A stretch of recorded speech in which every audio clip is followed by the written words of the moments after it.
in the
What's up, friends? My name's Aaron Ciotti. Everybody calls me Ciotti.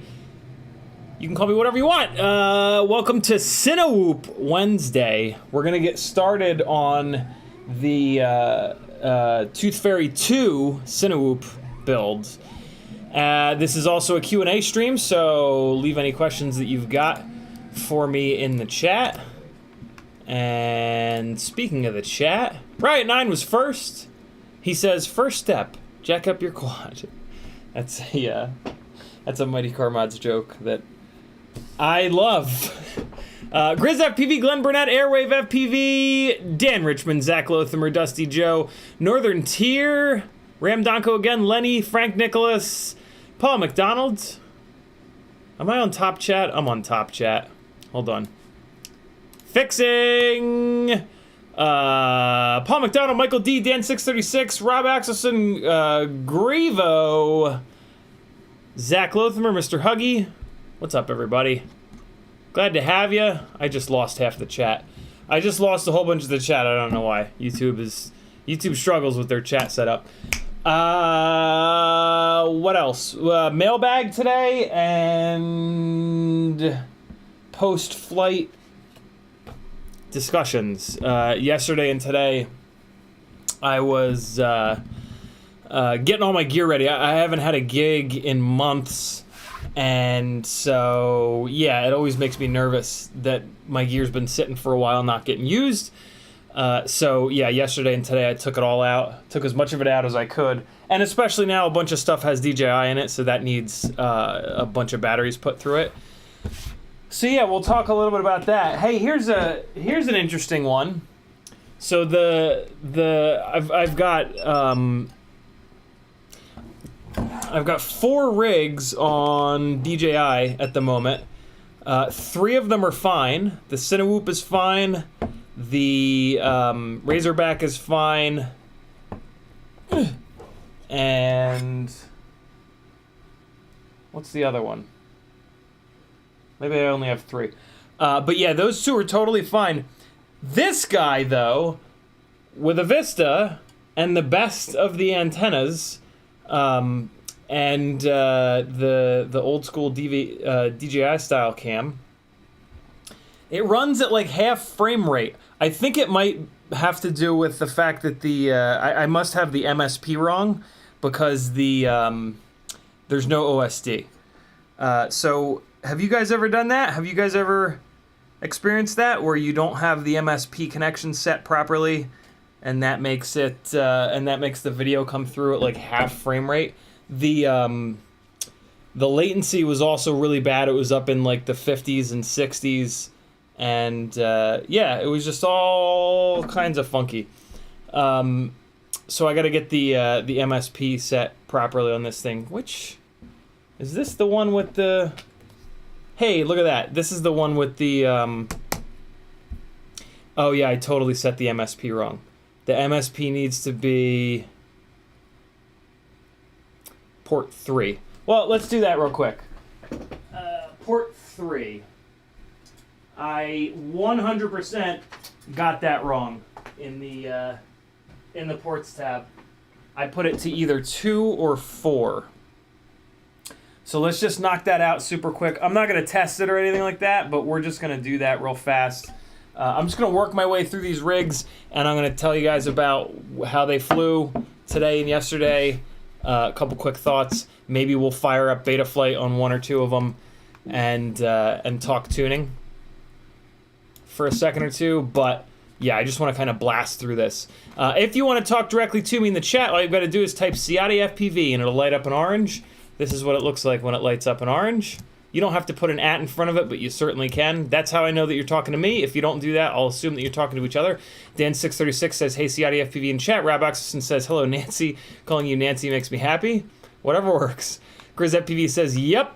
Riot9 says, this is the one with the polar, right? MSP or not. Doesn't F with video, just OSD.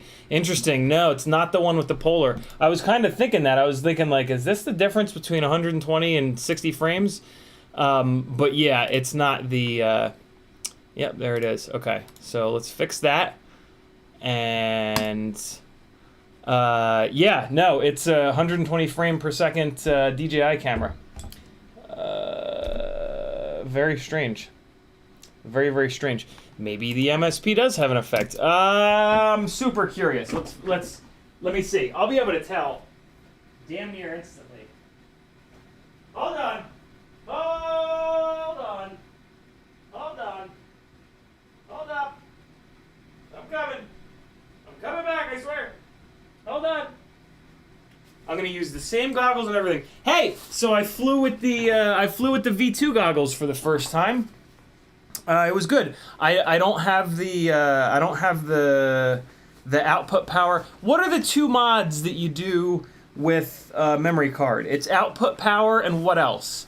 The output power. I found the Mads Tech video, but somebody in chat, I'm sure will know this off the top of their head. Oh balls! The battery is out there. Hold on.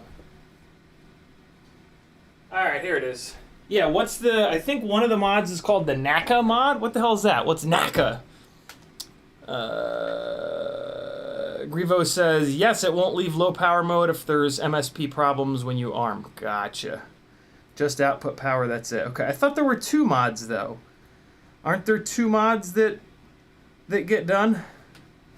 I had it on 500 milliwatts and it was fucking great. I mean, it was completely fine. I had no complaints.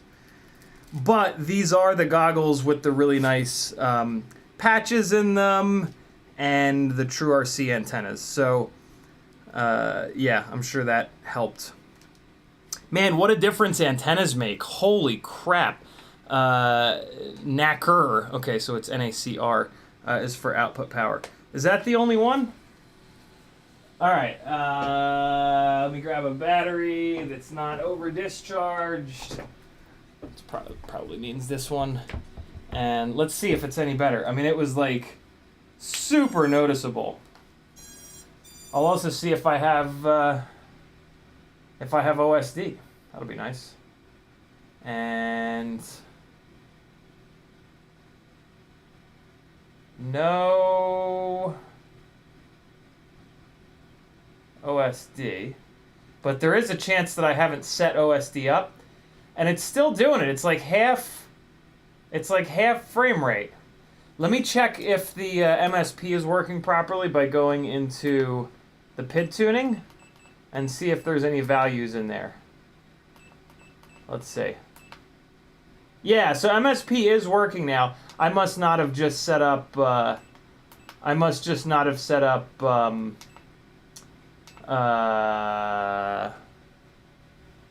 OSD on this one. But it's doing this weird half frame rate thing. What the hell? Yeah, there's like big steps in between. And these are the same settings that are on the other rigs. Just to confirm that, I'm going to unplug this one. And I'm going to plug in the Razorback, which is totally fine. Same vista, same camera. Actually, no, this one's on a Polar. This one's on a worse camera. All right, so give this a second to connect. And then I'm going to swing it around in the same way.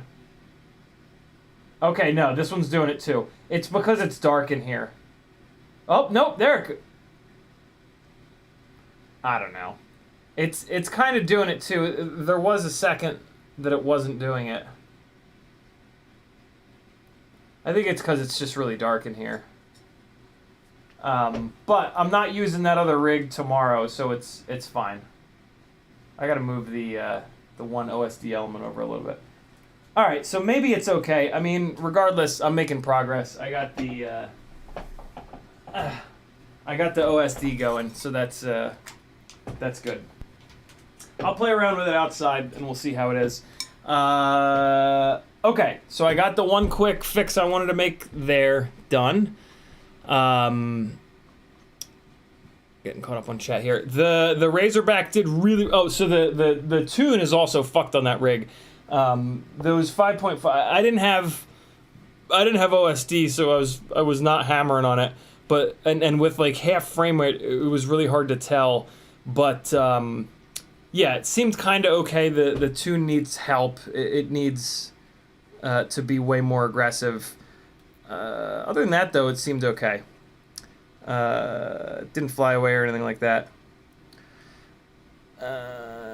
Okay, so Razorback did super well. The FPV Cycle Imperial 25mm motors, they're not quite enough for these 51, 52 propellers. It's just not quite enough stator size. So I'm actually going to try some lighter weight, but still high pitch propellers. And we'll see how they do. GemFan has a 5149 that I really like. That's a lot lighter than these props. So that's what I'm going to try on this guy next. In the mailbag, I did get the white PCB LED race wires for this rig to just make it look cooler. This is not coming with me tomorrow, so it can go up here. For anybody that hasn't been watching the last couple of streams, tomorrow is I'm flying a gig with for whatever little baby. I'm not really into rap, so I don't really know much. But yeah, apparently he's a really famous rapper, hip-hop artist. Let me do one thing. I'm going to push the PIDs a little bit on this CineGlide, and you guys can kind of see what that looks like. I don't use the sliders. I've been tuning normally for many, many, many years, and the sliders actually make things more confusing to me. Let me make sure that I have the crossfire preset on this. Where's it at? TBS crossfire 150, and then we're gonna go cinematic, pick, and save and reboot. I'm pretty sure that it was on there, but I just want to make absolute certain. Okay, and so basically it felt like it needed some authority across the board, so I'm going to add 5 on the P gains, 10 on the I term, and 5 on Dmax. Nah, you know what? The pitch axis definitely needs more authority, so let's move that up. And okay, that looks a lot better. And then the D min, we're gonna kick that up a little bit as well. 50 to 60. You just gotta try to like mentally keep the ratios in a pretty good place. So 50. So P gain on roll is 50. D min on roll is 35. So if we've got 60, 50, 40, 35. So 60, 50, 45. And then it seems awful high. Hold on. 50. Let's do that. Let's leave this at 50, at 45.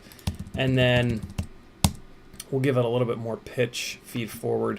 I'm going to turn averaging on to 2-point just to be a little bit more smooth.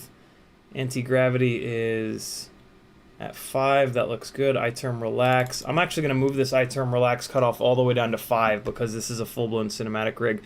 Motor output limit of 80 seemed pretty good, although with the half frame rate, I wasn't really leaning into it or anything like that.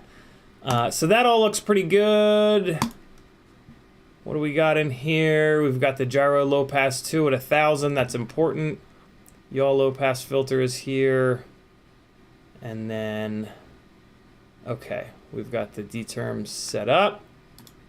Good to go. Dynamic notch count 2. I'm going to pull this Q factor down to, nah, we'll leave it at 500. It's fine. Minimum frequency 140. Yeah, that's probably okay. And let's save that. All right, cool. So we'll give this another shot this weekend maybe, and see if that weird half frame rate problem is a little bit better. I'm also not bringing this tomorrow, so I'm going to put it up on the wall. I don't even know if it's gonna fit up here. Let's see. Oh boy. I don't think it fits. That's what she said. Damn it. Hold on. Let's put that one there. Yeah, there we go. It'll fit there. Yeah. It's the 5.5-inch props, yo. They're huge. All right. This is the DJI CineXplorer. It's awesome. It's great. All is well. All is right with the world. Yeah, good to go. Absolutely good to go. I am going to be bringing this tomorrow. And there's a chance that I'll fly it. This is the analog CineXplorer on the new V4 ducts. The new FPV cycle V4 ducts. Look at that aggressive-ass outer lip on that duct. You see it? Isn't that something else? And they're really small. They're really short. they barely protect the propeller. I mean, like, you could not, I would really not recommend flying these ducts around Talent, because, I mean, you could so easily, somebody's finger could so easily just get up in here and get really cut by the tip of the propeller. So these are not ducts for flying around people, but tomorrow I'll be flying around cars primarily. So I think I'm going to leave these ducts on. I'll have the other, I'll have the DJI CineWhoop with the HQ proper ducts. So if I need to interact with people and get close to people, I can put that other rig up in the air. But the majority of what I'm going to be doing tomorrow is they're going to have 20 Rolls Royces, and they want me to do, you know, orbits and passes, and, you know, they're going to line them all up and then fly over top and stop at the end. All, you know, all the B-roll stuff that FPV does better than anything else. Let me get caught up on chat a little bit. Riot9 says, no, we got that. James Flores says, what's up? Zach Lothamer says, have you got to try the FPV Cycle 16mm motors that Bob recommends for 3-inch rigs? Would love the Micro King's opinion. On Bob's website, in the description for those 16mm motors, he says that they're extremely notchy, coggy.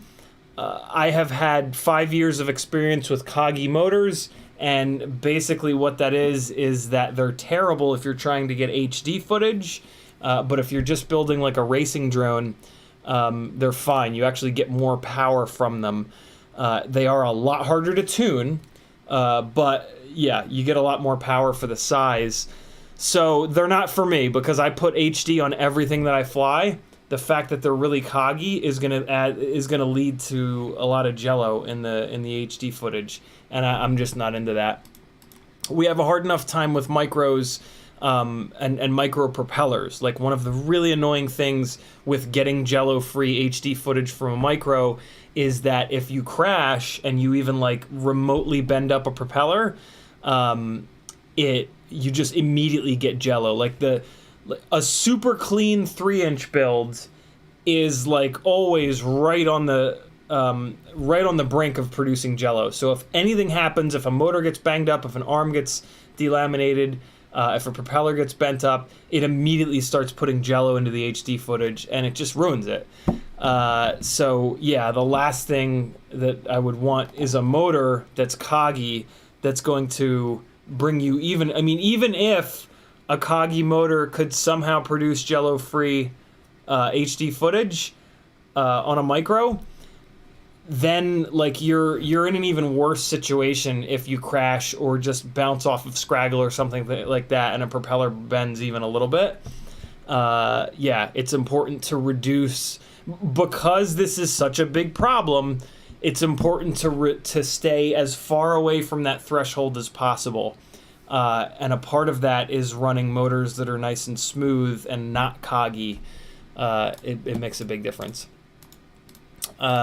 Which is a shame, because it's a really, that motor size that he has there is a really good motor size. Riot9 says, if you don't have MSP set and power heat protection is on, it won't go into full power, unflyable, no range at all. Range seemed okay, although I didn't really push it. I just flew him over grass, but yeah, without MSP active, God only knows. So I'll try it again. I've got another couple of weeks before the gig where I need that rig, so I got tons of time. Raviogi says, you're evil. I've started to binge The Expanse. It's so good, man. You're welcome. Grivo says, yes, it won't leave low power if there's MSP problems when you arm. Grizz says, you don't have to worry about the other one. What's... Oh, okay. So there are two, right, Grizz? Yeah, there are two. Frank Nicholas says NACR/A is for output power. Airwave FPV says NACO equals FCC mode. Okay, it is NACO. I thought it was NACO. FCC mode. What? Shouldn't it be in... Is that maybe for if somebody buys goggles that shipped from overseas or something? What's the deal with that? Lenny says the other mod only matters if you're in the EU. There we go. The answer to my question was right there. Awesome. Thanks, guys. Riot9 says, ooh, more info. Square One says Ciotti NACO is for the 50 megabits for the video. So I haven't done the NACO mod, and I still was able to get it still gave me the option of 25 or 50. What I did notice, though, is when I went to 50, it only gave me 2 available channels. On the old V1 goggles that FPV Exchange sent me, when I go to 50 megabits, it gives me 3. I want to say, I think it gives me 3 channel options. So is that? I guess that's maybe what NACO's doing. I don't know. I found a Mads Tech video that's like 26 minutes long where he covers all the stuff. So I just need to carve out that amount of time to watch it and get it done. But I was more curious, and it's a good discussion for anybody else that's finally switching to DJI. Riot9 says, FCC region, not for you, / more channel. There we go, more channels. And output power. Just need a .txt file. NACO is the name of the file. Mads Tech has them linked, or you can just make them put awesome. Grivo says, NACO.txt, 1 in the text file, NACO_power.txt. Big FPV says NACO is power mode. There's an FCC hack, but that doesn't apply to us. Ramdanko says, ask Patrick nicely. Patrick was actually over last night. He brought his PC, and I got the V2 goggles updated onto 0606 with his PC. And then I was like, yo, do you remember how to do the NACO stuff? And he's like, nah, I don't remember. I'm like, it's fine, I'll handle it. I don't need the PC. I don't need his PC to do that, you know? So it was we had fun instead of playing around more with that. We put wheels on his, so he has a Tesla, and we put wheels on it in Gran Turismo 7. Last time he was here, I bought the Tesla in the game, and I was like, here, drive it. And I put him on the sim rig, and he had a blast. But I completely forgot to put him into the wheel selection screen and let him pick a set of wheels for the Tesla. So that was a blast. And I drove the car. Well, I hadn't eaten when he got here because I was out flying the Mavic yesterday, because I am going to have to use that tomorrow. So I did 4 batteries yesterday, 2 batteries today. I feel way more confident with it. It's kind of it's so easy. You know what's interesting though? Like it's definitely easy, but there is still a lot of finesse to it. That I can totally tell that. Like I'm gonna, and I want to. I'm looking forward to getting better at flying the Mavic because fuck, man, some of the stuff that you can do, like having that gimbal up on there and being able to gimbal up and down, that really opens up the doors to a lot of really interesting, just shots, like camera moves. So I'm actually really looking for. I'm gonna keep flying the damn thing. It's it's super fun. Today I was trying to nail this move. Like we all know the move where it's hovering in front of you and then you go full throttle and back it out, or hover it above you, look up, hammer the throttle with the gimbal straight down, right? We all know those. I was a bunch today for probably like 20 minutes. I was trying to nail the reverse of that, where you come. So I was doing the out. I was doing the elevation up and pitch back, reveal out, but I'm trying to nail the coming back in, and you gotta. It's interesting. You gotta go full, all the way down on the throttle, and then it doesn't drop altitude very fast, because it'll go into prop wash, I assume. So you're full elevation down, and then you gotta manage how fast you go forwards, and then you also have to manage the gimbal tilt a little bit. And meanwhile, you're flying right at yourself, so it's really, really kind of fun. Like there was one time that I wasn't recording, where I got it pretty good, and I had it going as fast as with the elevation drop. You can't go forward full stick, but you can go forward pretty quick, and it was so much fun to kind of out of the top of my peripheral vision see this thing like screaming in on me. And then once it got close enough, I just let go of the sticks, and it does that auto braking. And I have the auto braking. I have the braking turned all the way up, and it just like right in front of me as it slams on the brakes. But on the gimbal just eats it. The gimbal just what an impressive piece of tech. I'm super fun. I can't wait to. I mean, I have a feeling after like 20 or 30 batteries, I'll be able to do some really interesting camera moves with it. We'll see if I can not put it into a tree before then, because I've already started playing around with like lower altitude. It's got sensors everywhere, but I'm probably going to be turning those sensors off pretty quick because they already cucked me today once. I was just trying to go through trees, and it just slammed the brakes on, wouldn't let me go through them. I'm like, what? I went through them the other way. What do you... But, yeah, I'll figure it out. Grivo says, for 1.21 gigawatts hack. Frank Nicholas says, NACO power is the file name. Power 1 equals up to 1,000. Choice in menu per_2 equals 1,000. And 1,200 milliwatts in the menu choices. Very cool. Grivo says, you got to arm. It should say unlocked when you arm. I'm not getting the rest of that stuff out. It's fine. I've got time. Where is... Oh, YouTube just did the thing. Come on, come on, come on, come on. Come on, come on, come on, come on. Where was I? There we go.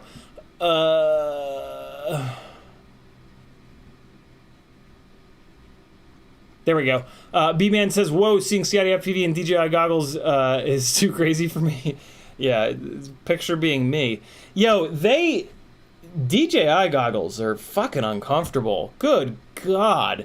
I went from Fat Sharks to the DJI helmet back to Fat Sharks today. And I was just like, oh, I don't know about this. I don't know about this. Man, my face gets really hot too. It's they don't sit up on your head properly. You gotta like, man, woo, Fat Sharks, yo. I don't know. It's I also had an experience where I just out of force of habit, I did the stick command to get into the OSD because I wanted to change something, and then it was stuck, and I had to walk all the way over and pick it up and power cycle the damn thing. But I think all I need to do is just take a minute to figure out if I just need to take an analog rig, go into the menu, and then see what the stick commands are to get to exit. I think it's just whatever. Yeah, I'll figure that out. So but also I was also in you can't change. You can change PIDs, which is great, but you can't change your D-min. I couldn't find the D-min in DJI, which is super annoying. It's supposed to be in either miscellaneous PP or in rates, and I checked in both of those, and it was not in there, which is kind of annoying. It's great that we can change P, I, and D max, but the D-min is really important. So that's kind of annoying. Not the end of the world, but just, one more ding on DJI.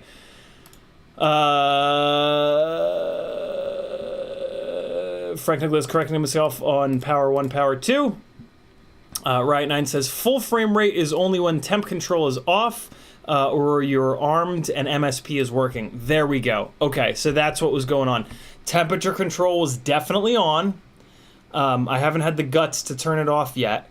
And then I was armed, but MSP wasn't working. Okay, so that makes total sense. Awesome. All right, great. Abraham says, look how tall CiottiFPV is. What is that, a house for ants? Brian Jarvis says, Razorback looks badass.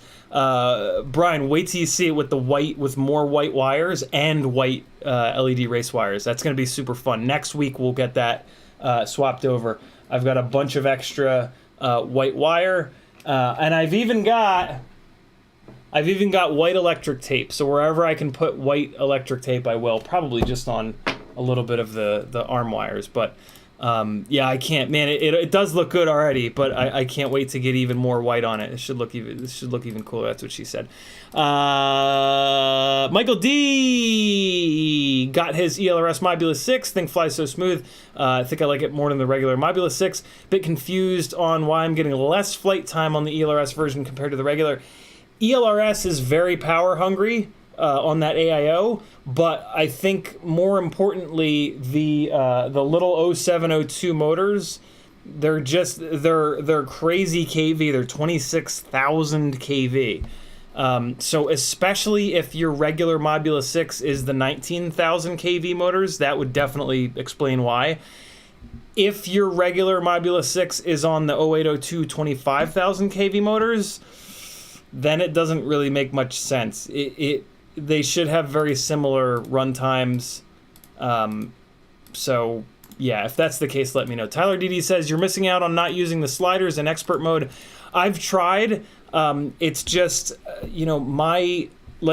I understand the nuts and bolts of, it's like an old school mechanic that understands how the entire car goes together piece by piece by piece by piece.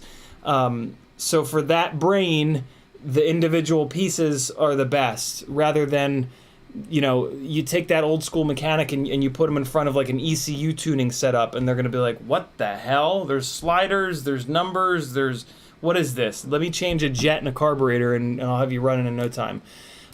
So yeah, I've spent a good amount of time playing around with the sliders, and I understand them, and I understand how and why they've set them up. And for most people, they're a really good idea, because they did a really good job at explaining what the slider does in terms of flight feel. The problem is, for every change that you make with P, I, or D, there is a main thing that it will affect, but then there are a couple extra things that it also affects. And that's what I have in my head. That's what I understand. So when I move a slider, typically it'll change two different things, and then I have to reverse engineer it and be like, all right, well, it added P gain and I gain. So I just wanted it to add P gain, but then the extra I gain is going to do this, and then I have to go over here and so it just makes things way more confusing for me, just because I've been tuning a lot over the last 5+ years. So yeah, but for you guys, the sliders are great. They really, really, really are. If you don't have a super, super, super in-depth understanding of tuning, the sliders are a lifesaver. Grivo says those ducks are sharp AF. Yeah, it's a hell of an edge that really juts out. CMYK is in the house. Deonzo the Terrible says, good evening. Veritas Weasel says, what the hell? You started the show without me. I did. Ramdanko says, night cam all day. CiottiFPV and all. Frank Nicholas says, NACO has nothing to do with MB rate. If your equipment is registered outside US and EU, NACO allows you to use US power and settings. Very cool. Riot9 says, what version of Crossfire are you on? 4.3 dev builds fixed the negotiated baud rate failsafe issues 3 days ago. Ah, very cool. RC3 has issues. Just use 6.17 Crossfire. Think you're good since you never update. Yeah, I think I'm on 6.09. I looked it up a week or two ago, and I am earlier than when all these problems started. So I'm just going to wait until more than one person says, hey, they've totally fixed it. Actually, what I'm going to do is I'm going to wait for the stable release of Betaflight 4.3, and then I'm going to wait for more than one person to say, yup, it's totally fixed on the stable release. Abraham says, NACO is strictly for increasing power output, not bandwidth. Pro tip, if you can't keep the two files straight, just put both on all goggles and vistas.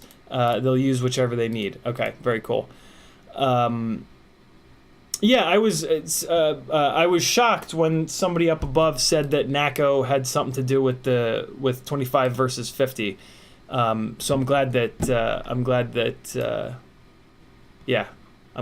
I was right to be shocked in that scenario. YouTube just did the thing, of course. Scrolling back up. Here we go. Abraham says 1.21 gigawatts is definitely worth doing. If you haven't yet, takes 2 seconds and provides noticeably more range than 700. Yeah, it was. Here's a really interesting. I'm going to test this more, but just an initial observation. Yesterday when I went out with the V1 goggles on 1200 with the stock antennas, I got very similar range to today with the iFlight crystal antennas, the patches, and the True RC antennas on 500 milliwatts. It was not a perfect head-to-head test. I was parked in different spots, so it's kind of, yeah, the control went out the window, but I thought that was pretty interesting. 500 milliwatts, I was able to go deep behind this building, like half a mile out, and then all the way behind. I flew really low and on the sidewalk right next to the building so that if it fail-safed or if I lost all the video, it would just drop onto the sidewalk and I could go get it. But yeah, I was able to go around the corner of this building and then like 200 feet down the building and then into like a little cul-de-sac in the building and then another like 200 feet before it started to get like really blocky and horrible. So yeah, that was wild. And yesterday I was parked in a different spot. Initially it was on 500. I did that same run, and way earlier on 500 milliwatts with the stock antennas, way earlier it went all the way out, and I lost everything, and it went to the DJI screen. And then I went in and I turned it up to 1.21 gigawatts. But then I drove my car. I turned it up to 1.21 and it didn't come back. And I was like, Christ. So I got in the car and I drove down the side of the parking lot so that I would have line of sight with the rig. And then when I put the goggles back on, it had come back. I was like, okay, great. At that point, I flew down to the end of the building and I turned and I flew all the way down back behind the building. Now, at this point, I'm parked standing in a totally different spot, but I was able to push all the way back down the back of this building before it got really nuts all the way down to the other side. So, as it turns out, this is the mega church that you guys have seen me fly before. It's like right down the road. It's huge. Nobody's ever there. It's like my testing spot. They got a big patch of grass that I can fly sketchy shit over, or maidens. And so yeah, the back of that building, I had assumed that doing this little run behind that building would really do a good job of testing range, and I was right. It pushes the DJI to its limit already. So I really can't wait to get the V2 goggles to 1.21, and I'm just gonna say that forever for the record. Yeah, I can't wait to get the V2 goggles with the patches and the True RC antennas to 1.21 gigawatts and send a rig. I want to park in the middle, in the front of the building. It's like a quarter of a mile, and then turn the corner, and I can run all the way down, and then hopefully I can turn the corner again and run all the way back behind the building. I can't possibly imagine that I'll be able to make it all the way around there, but I can't wait to test 500 milliwatts on DJI, 1.21 on DJI, 500 on analog, and really see what the difference is.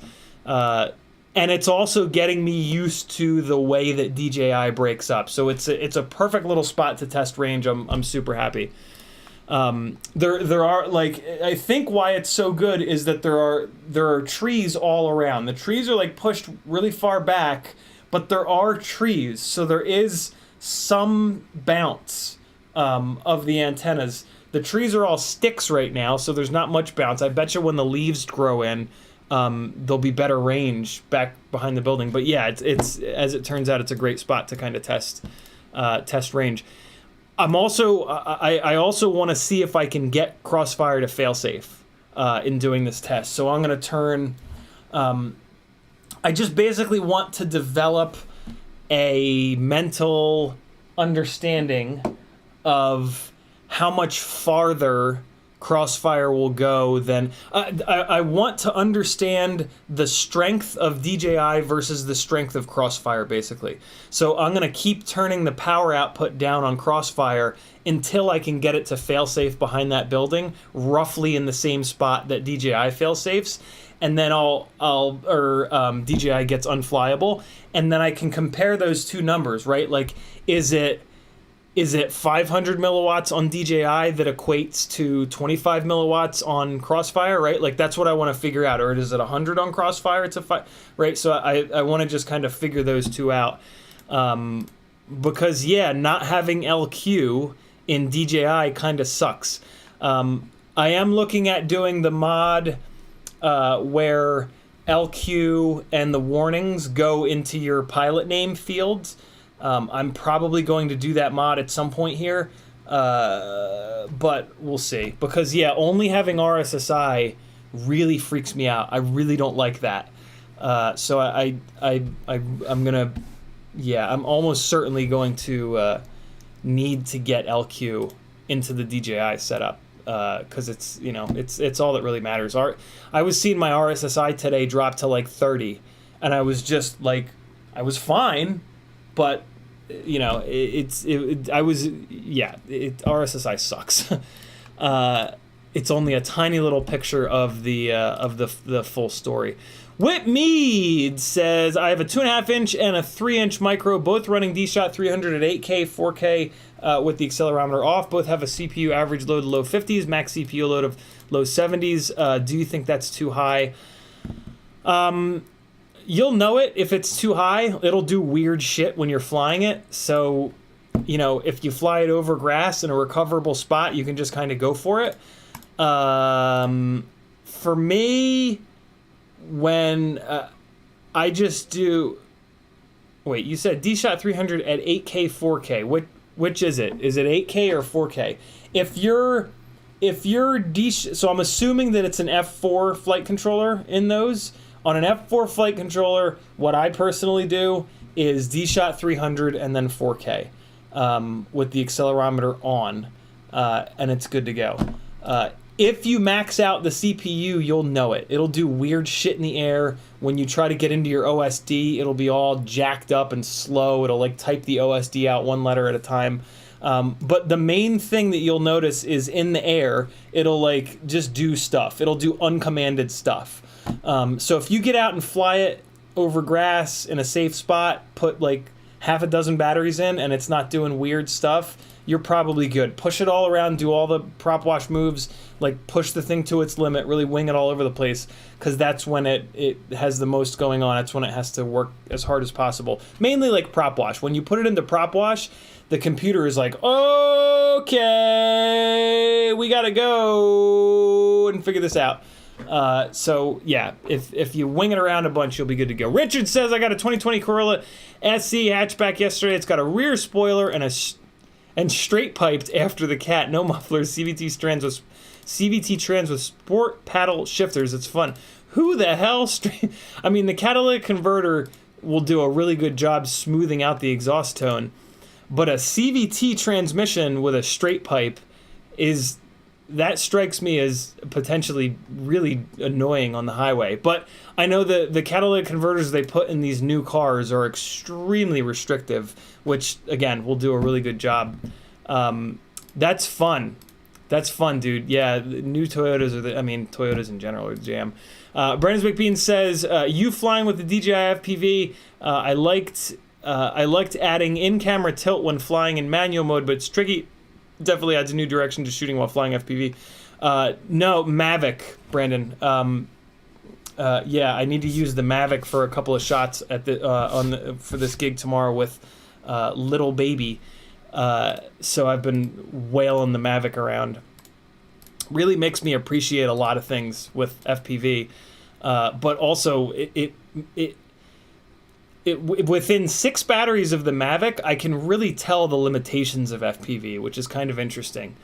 So huge shout out to McConnell Studios for sending this Mavic 2 over. Super, super, super generous. Chomper FPV says, do you have the good newbie drone foam? It's nice. I do. Yeah, I like it a lot. I might still put the 3D printed shims in the sides, because I think I still do want to push the faceplate off of my eyeballs a little bit, and I'm also trying to figure the IPD adjustments out a little bit. But yeah, the newbie drone foam actually makes these both of these sets of goggles wearable. With the included foam, I just couldn't do it. It's one of the things I hated about the DJI goggles. Every time somebody would let me try them, I'd be like, I'd put the goggles on, and it's just like, what? Why? Like, why is it pushing on my forehead and nose so hard? What is this? Ramdago says, third motor change RC3, so learn at Riot 9. What's that mean, Ram? Brandon McBean says, stick up, then go right,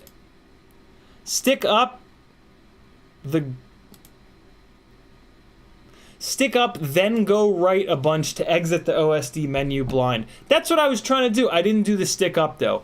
I just kept hitting stick right, and then I'd hit it a bunch and it wouldn't arm, and then I just kind of went, well, I hit stick right enough where I might actually be adjusting something at this point, so let me just let me just take the walk and unplug the damn thing.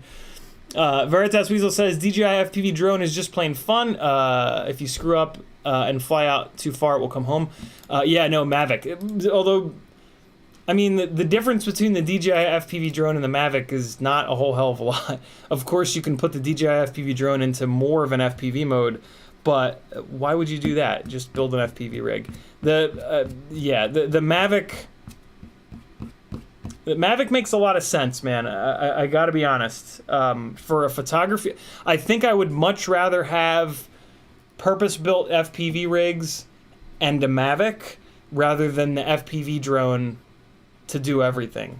Because the Mavic is just much more capable in a lot of ways than the DJI FPV drone. But you know, if you have enough money for that stuff, you're probably going to just own them all anyway. So, Michael Blade FPV says, hello! Brennan's Baked Bean says, tuning using the DJI goggles is going to make you try tuning,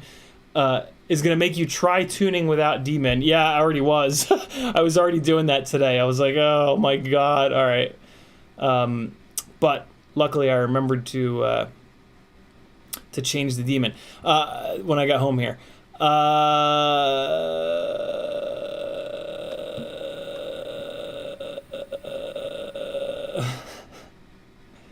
Where are we at?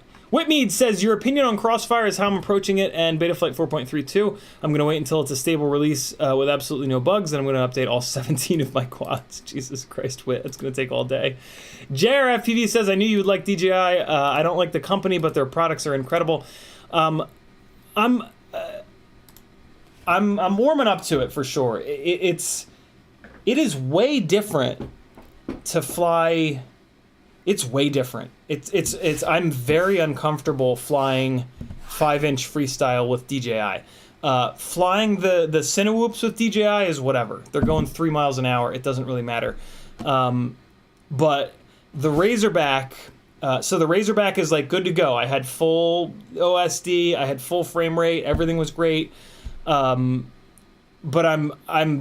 there's just, it's almost like it's a different field of view or a different, like, I don't know. It just does not feel natural at all yet. So I really, before I start doing like hard freestyle with DJI, I'm going to have to put a good number of batteries in to kind of get used to it. But Jesus, it is so nice to be able to see farther ahead and just like, that's the gap that I want, rather than like waiting. Oh, there's a gap there. Oh, let me try to get to it. Like, it is really, really nice. I also think, like, because the field of view in the goggle, my field of view in the goggles is so much bigger that it's hard to like judge. Like, I think what I'm having trouble with is on the Fat Sharks on analog, I know the direction of travel. Like, in my brain, I know that there's a spot dead center, like, you know, right here, for example, where that's with a normal up tilt, that's where the quad is going to go. Whereas with DJI, it feels like that spot might be a little bit higher, might be a little bit lower, because like this screen is just so much bigger. So I'm just, I'll tell you what, I was absolutely right about the fact that I either need to switch everything over or not switch everything over. There is a huge adjustment period between analog and DJI. And if you're bouncing back and forth between those two, outside of like CineWhoops, right? Like if your analog is just for CineWhoops and then everything else outside is DJI, awesome. That's what I'm going to be. If I decide to fully switch, I'm still not totally sold.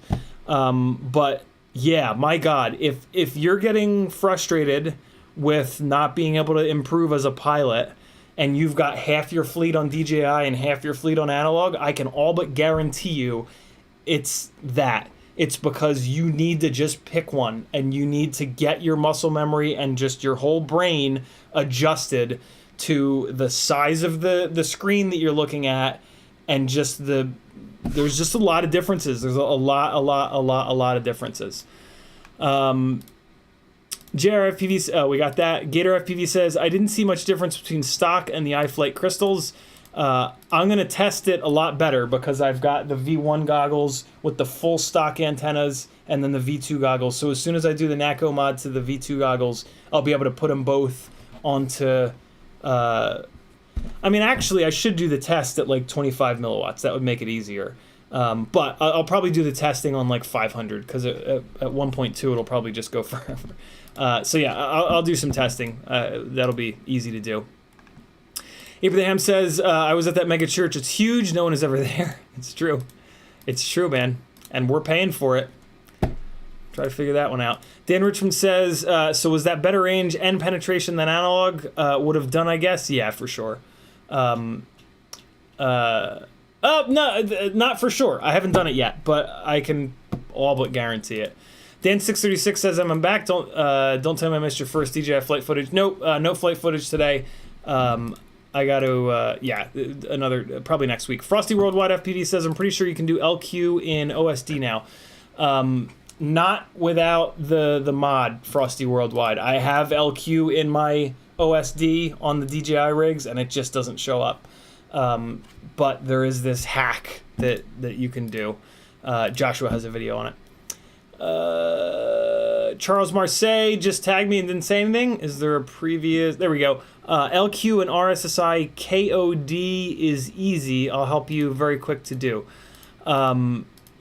Charles, are you talking about the mod with the download thing? I'm good to go. I have a tab opened with it. I just need to find time to knock it out. If you have an easier way, though, let me know.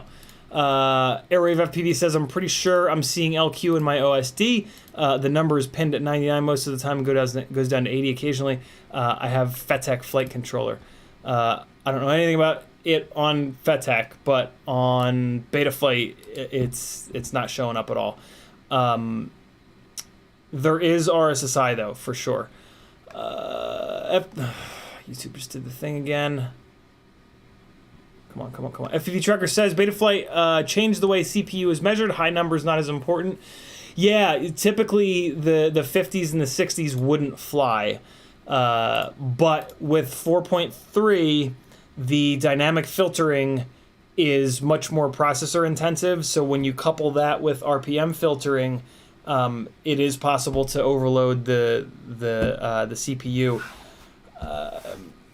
Yeah, so it's safest if you're on an F4 to do D-Shot 300 with 4K, but I have done either or. I have done 8K with D-Shot 300 on an F4.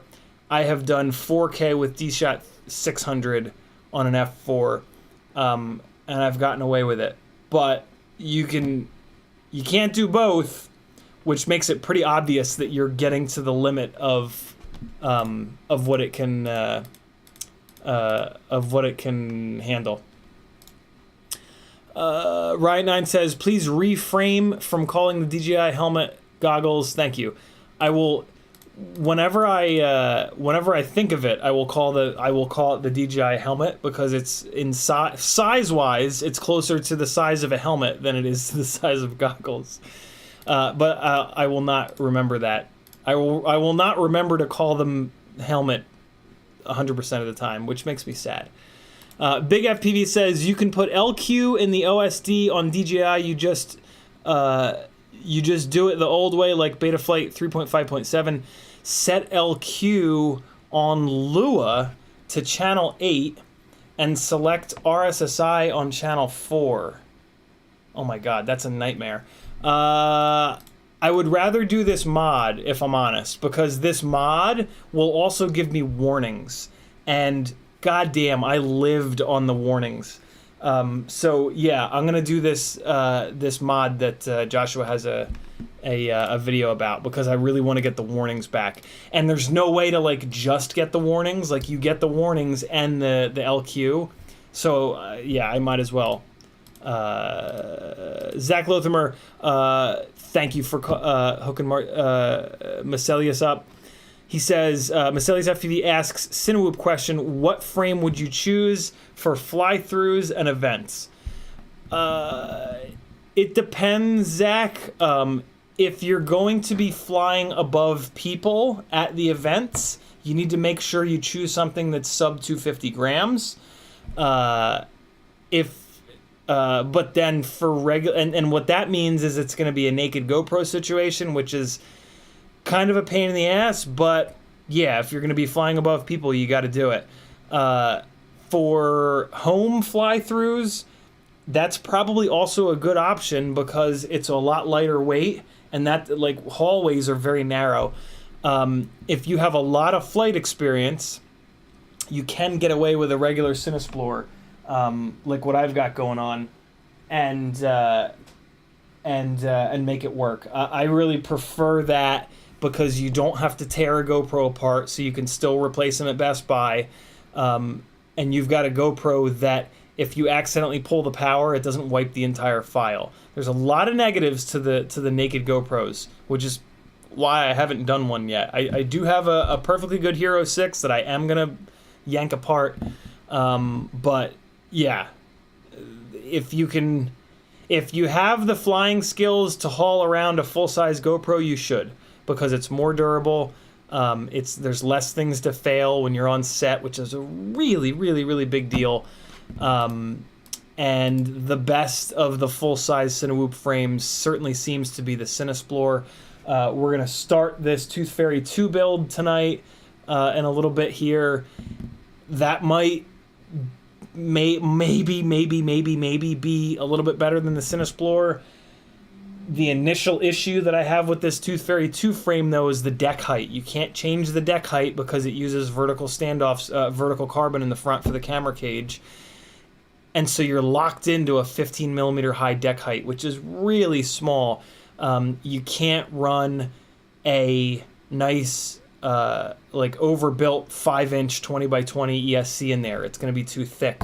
You've got to run these cheapo micro ESCs in there that are really thin, and they're going to have a harder time with noise, and they're also not going to be as reliable. So for a working rig, I don't know. I love that this Toothfairy 2 is supposedly a little bit stiffer, and it should deal with vibrations a little bit better.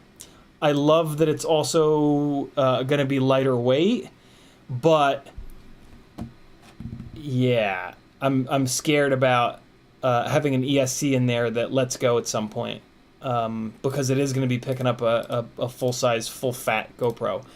So I think the CineSplore is the better option if you're just across the board, but if you're willing to do a little bit of digging and try to find a really thin ESC and a really thin flight controller, like the Darwin stack. The Darwin stack should fit really nice in here.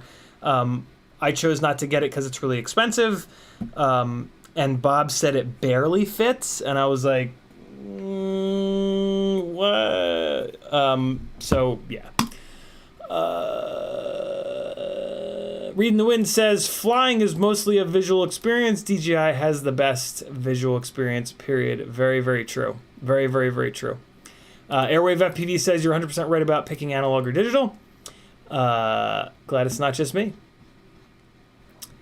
YouTube just did the thing again. Man, YouTube is just sticking it to me tonight. Riot9 says, did you set up the DJI to auto-record on takeoffs? I did. Give us that DVR, mofo. I know you got the SD cards in there. Yeah, all right. Instead of looking at my big dumb face, I'll throw this this SD card in.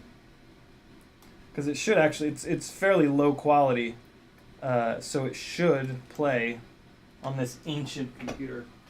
The flying is going to be super boring because I was just making sure these rigs don't fall out of the air.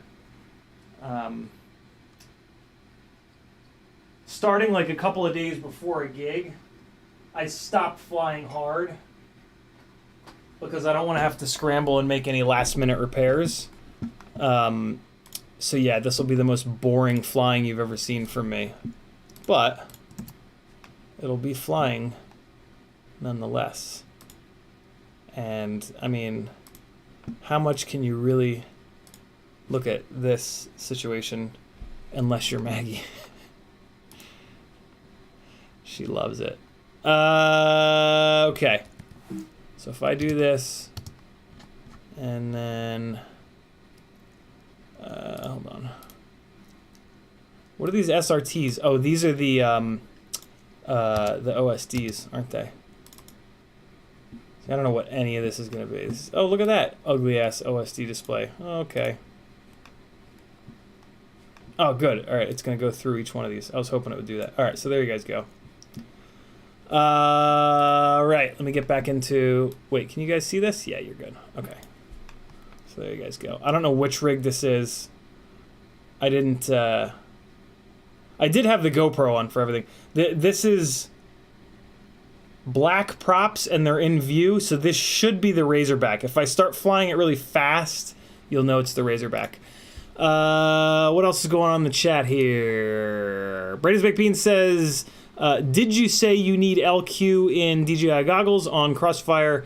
It might be like Express LRS with RSSI and LQ being on aux 11 and 12. LQ moves less than RSSI, then set the RSSI channel number to the LQ aux number.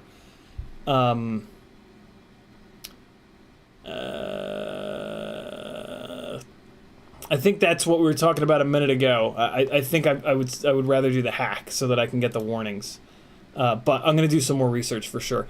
Veritas Weasel says, have you seen Nurk's new CineWhoop? I can't remember what it's called, but he just switched over to the new drone. I was wondering what you thought of it. I have not seen that, Veritas Weasel. No, the last CineWhoop content that I saw of his was the Terraplane, which is, I don't know. I'm not into the Terraplane. It's way too heavy. It's a very specific tool for a very specific job. It's basically for following big stuff. Yeah, I don't know. It just doesn't make any sense to me. The ducts are very fragile in the way that they're mounted, and then the rig is extremely heavy, which is just bad. It's not what you want for a CineWhoop. Yeah, this is the Razorback for sure. I should put the nose down at some point here and really let her rip. This is the analog 5-inch glide with the front dead cat arms. I had somehow, when I armed this thing, it got super angry. I went into the OSD, and all of the D-term filters had been turned off. I have no idea how or when that happened, but I need to fix it. So that's what I'm going to do. So let me pause this for a minute. We're going to open up Betaflight. I also tried the air mode tied to the throttle trick on this rig, which does work on the CineWhoops, but I have no idea why it does not work on anything other than CineWhoops. It's so strange. So now I'm just going to take air mode back to the way I had it before, which is to have it on aux 2, so that yeah, it's basically constant on, because I fly with the aux 2 switch in either the middle position for black box or all the way towards me for no black box with acro. So we're good to go there. And all right, good. Let me just double check that. Air mode aux 2. Perfect. All right, so now that rig has air mode again, and it's good to go. Let me come in here. I just like roughed in the, wow, this looks what is going on in here? This looks, why does this look so fucking weird? Okay, so let's turn on expert mode. Jesus. Strange, yo. Wait a second, what the hell's going on here? Why won't it let me... Is it because this notch filter is on? 210, 200. No, it's not. 210, 200. What the hell's going on here? What? Oh, come on now. What the hell's going on? On and on. So the sliders are just not it's doing anything. Bueller? What the hell is going on here? Acon F7. What about this one? Wow, the sliders are just not, they're just not working. Oh, there we go. Oh, there we go. So let me turn it off. There we go. Yo, that's weird. Okay, and then I'll kick it back on. Why does it pull the max cutoff frequency out of there? What the fuck? This is the newest. I mean, it should be.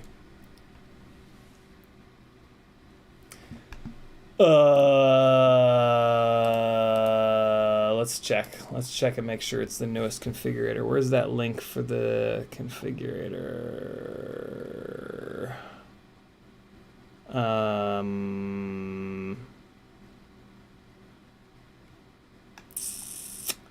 Let's just search for it. Configurator. I think I spelled that wrong. I did. Okay. Let's just grab the newest one. Hopefully that'll clean this up. Okay, here we go. Mac OS, and we'll give that a minute. All right, back to the DVR. Aircon says, do a reconnect maybe? Hey, even better.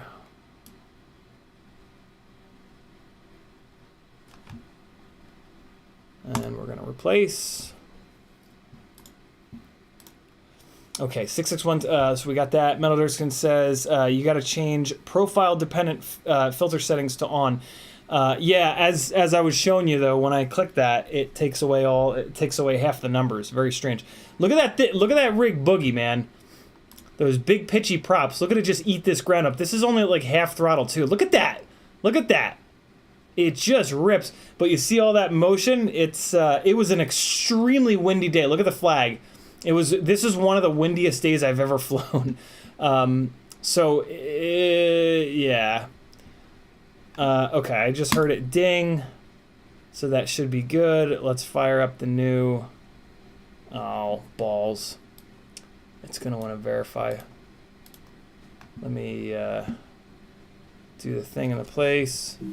Hold on, you gotta look at my face for a second. I don't think it says anything interesting in here, but I don't necessarily want you to see it. Oh, come on, keep.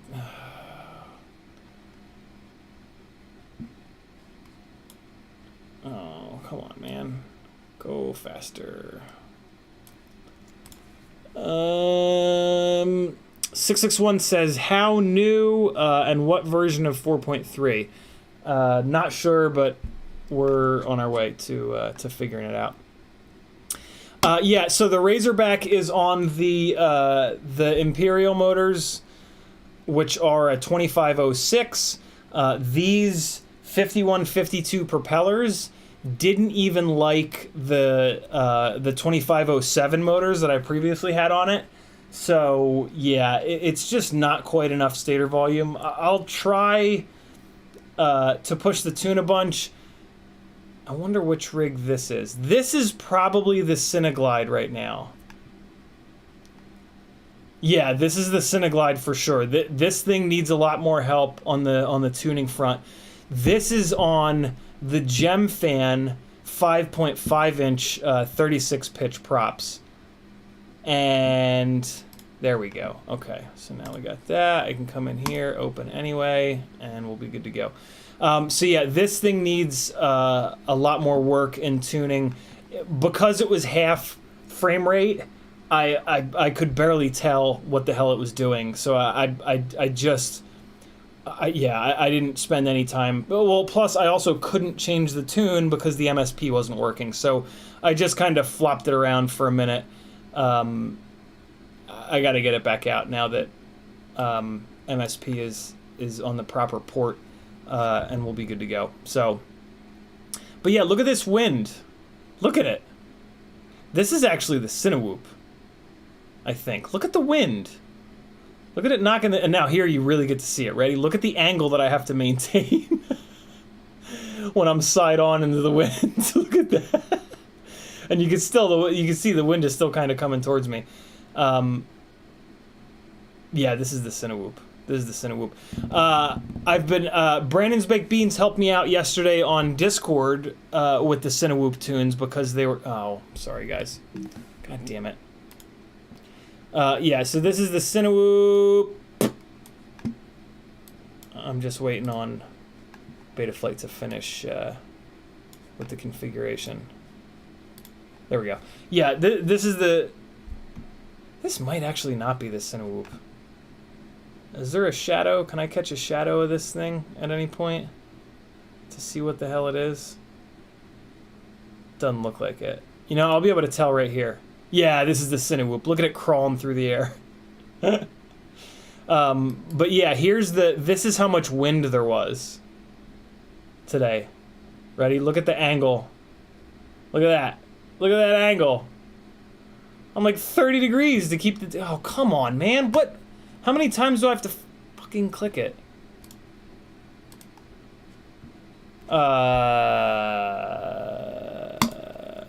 Yes, open anyway.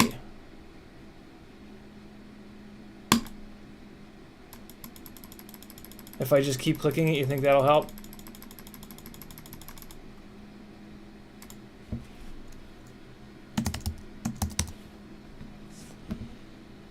Come on now. Get real. Doesn't seem to be working. Okay. Fail.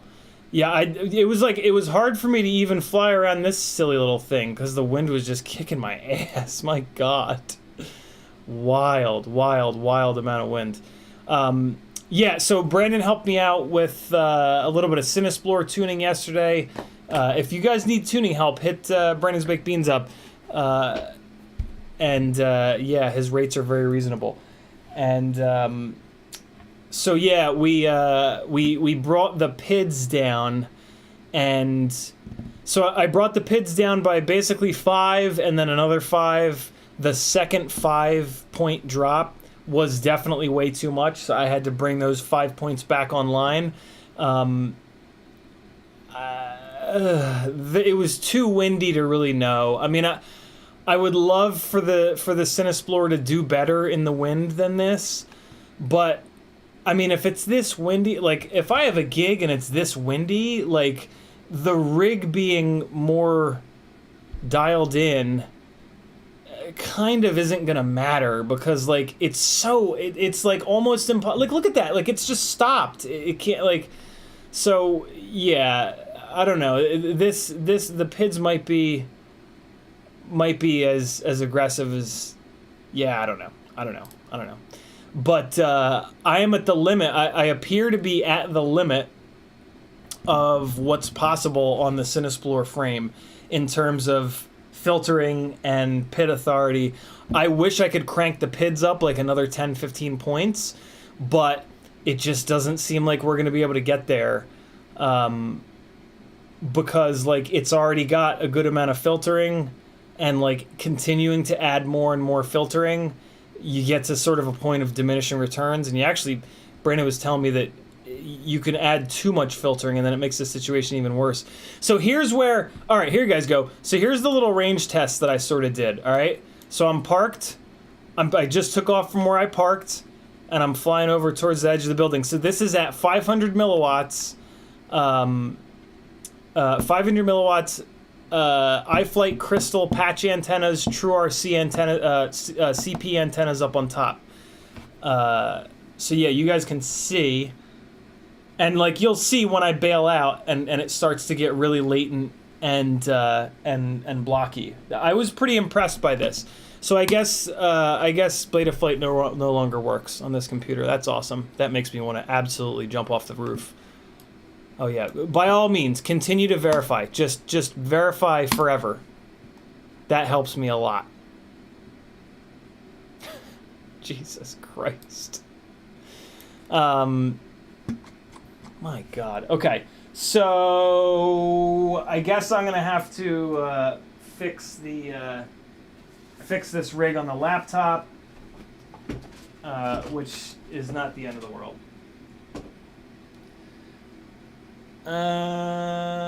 Okay. So, over here on the workbench, I've got one more thing that I want to show you guys. There it is. So that's where I bailed. It was just starting to get pretty bad, which you guys can probably see by the OSD overlay. So that's all the DVR that I think I've got for you. Let's go to the end. What's the next one? Is there not a next one? That was 8. Whatever. It's fine. It's workbench time. Okay.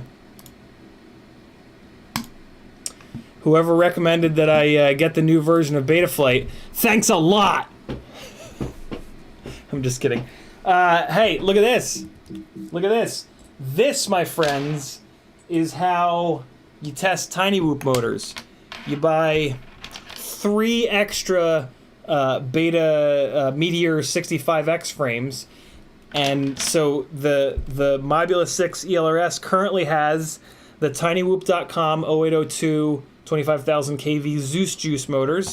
I've got this frame with the Areola 0802 25,000s.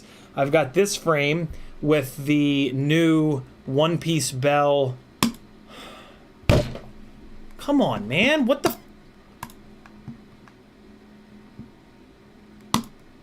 I don't... Do I need to click open anyway harder? Softer? What's happening? God damn it. Open anyway! Open! It just doesn't work. Nothing works. No. These are the one-piece Bell Happy Motor 0802 25,000s. And then this frame has the Happy Model 0702 26,000s. So next time, maybe Whoop Wednesday next week, or maybe Freestyle Friday next week, yeah, we'll do really nice head-to-head comparison of all these motors. I have a feeling that what we're going to find is that the Happy Model 0802 25,000s make the most power. I'm really interested to see if the TinyWhoop.com or the HTLRC motors make different amounts of power. But, yeah, we'll figure that out. This is a Toothfairy 2. Metal Dirksen says, is that go-to Whoop holder out there on Thingiverse yet? It certainly is. I've got the 75mm running on 0803s. I want to try it out with that cam on it. All right. Let me find that for you, because I have it in my... I think you can just search for WOM FPV on there, and you'll find it. But I can just grab it real quick, because it's right at the top of my list here. And there it is. Yeah, WOM FPV, WOM FPV is his name over there. But there's the link for you. There you go. Bob Noxious says, what's up, Collective? And CiottiFPV. Metal Dirksen says, which GoPro was it for this flight? How long did it hang in there? That was DVR from DJI. I don't know what you mean by how long did it hang in there, Metal Dirksen. Frank Douglas says, close Betaflight. It's already closed. Open applications in Finder, right-click on Betaflight and pick open. That forces a different type of verify. I did not know that.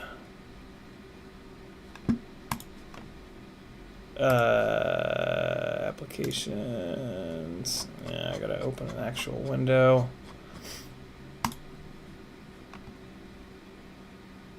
Saw somebody say this is why I hate Mac. Well, I mean, this is why Mac doesn't have nearly as hard of a time with viruses as PC does, because of this more strict sort of locked down setup. So I'll take this any day of the week because I've actually never had this particular problem before. This is interesting.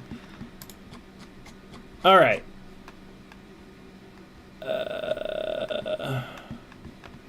Yeah, it's doing the same thing, Frank. I don't. Yeah, no effect, no change. Whatever. I'll put it on the laptop. We'll be good to go. Or I'll plug it into the laptop, I should say. Just trying one more time.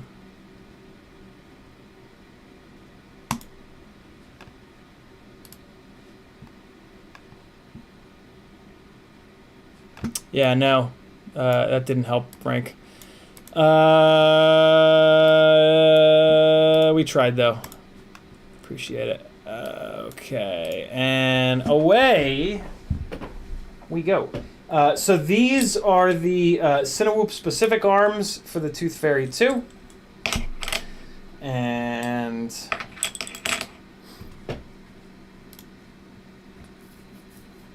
we're going to ignore them for the time being. So the big thing that we need to figure out here is how the hell to get a stack to fit in this thing under these ridiculous M2 15mm standoffs. So yeah, let's start figuring that out. So here are the 20x20 holes. First things first, we need to get, first things first, jack up your ride. Jack up your quad. So these are M2x14. Base plate looks to be about 2mm thick. So M2x14 becomes M2x12 after I put them through the base plate. But these are 15mm standoffs, so I think I'm gonna go. I'm gonna take a guess, and I'm gonna go for M2x16s, which I think are over here. I think this is an M2x16. This is one. Why did I pull 3 out that are completely different from one another? All right, there's 2 of the same. Hey, there's 3 of the same. Can I find a 4th? There it is down there. I see you. There we go. Okay, 4 M2x16s that are the same. Man, I'm running out of these M2x16s. I wonder where I got these from. Nah, it looks like I still have 2 full sets left. These might be too long though, so let's take a look here.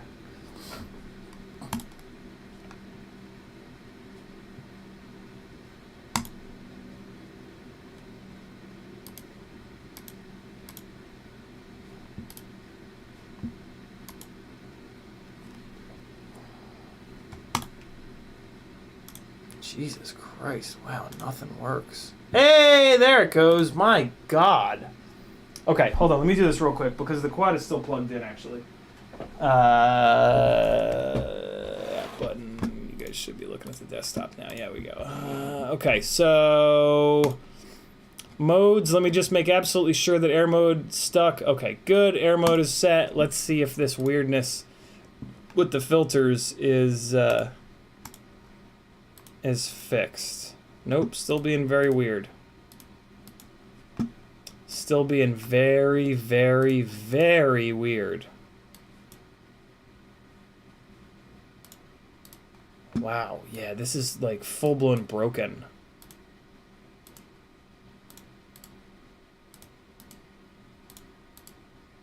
It just won't populate any of the values.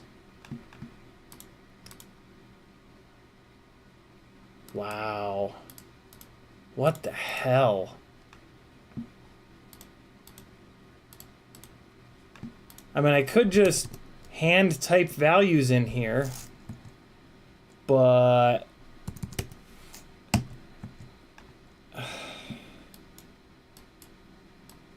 wow. But the problem with the hand type values is they don't stay. It just deletes them. Wow, this is fucked. Wild. So I'm going to have to completely reinstall Betaflight on this rig. which is just a goddamn nightmare the night before a fucking gig. Wow, that sucks. That's terrible. What the hell?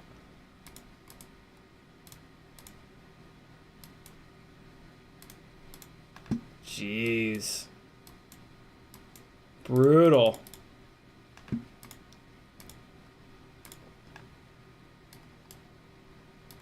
Yeah, the sliders don't do anything. The sliders are just like full-blown broken. They have no effect. Wow, I might need to backdate. This this flight controller to Betaflight 4.2.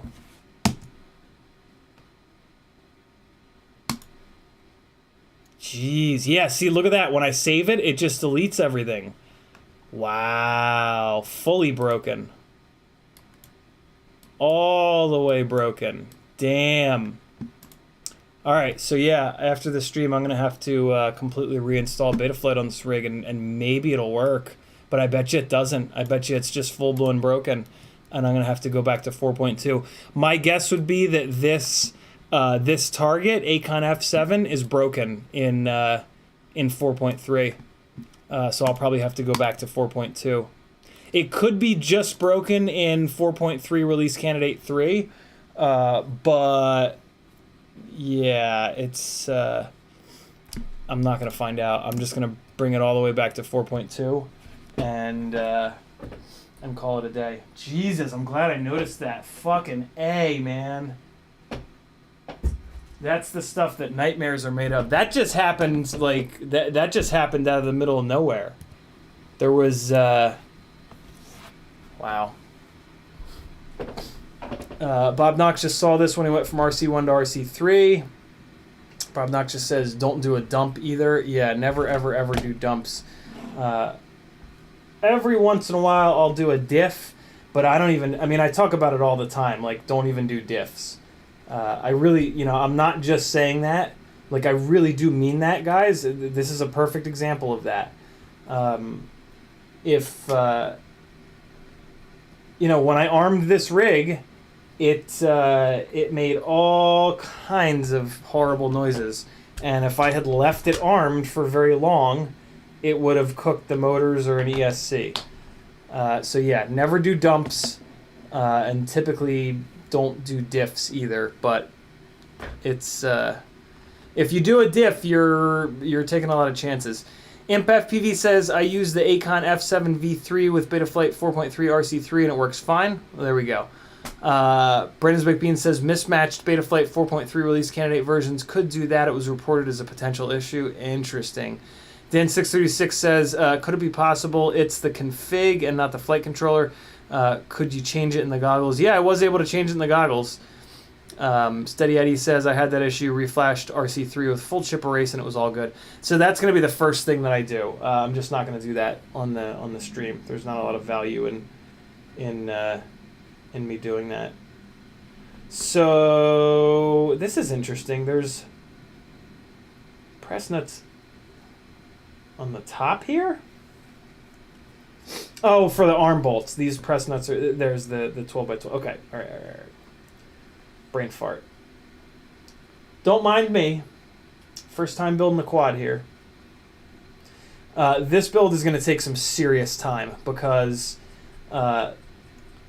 this 15 millimeter deck height is really going to make me work hard to figure out how to get everything in here clean. But first things first, we're going to put one or two of these screws in, and then we're going to put the deck on, and we're going to take a look at how much clearance we've got. So there's the deck. You can see there's not much clearance, but the only thing that needs to clear the top of this screw is the battery strap, right? That looks to be like a 1 to 2 millimeter gap, and that's probably not going to be enough for the battery strap. But there's also a chance that I won't run a battery. Oh no, there's only 2 strap slots, so I'll definitely. Well, Oh no, this is going to have the Vista. This is going to be pulling the Vista into the top plate, so I can't run a battery strap back here. So I am going to have to run a battery strap in this front location. I thought maybe that I wouldn't run a battery strap up front because the mount would be getting in the way. This frame is tight, yo. Oh my god. This frame is really tight. Admittedly, this is a 30-degree GoPro mount, but like, look how tight the strap slots are in relation to this mount. Like the CineXplorer has way more room than this. So here's the battery that I run. So if we kind of mock this up, right, the battery is going to sit up in here. Oh man, this is going to be... I mean, Jesus. So I'm going to have to run the... I think I'm going to have to run the battery leads out the back. This is interesting. Alright, so let's see what that's going to be like.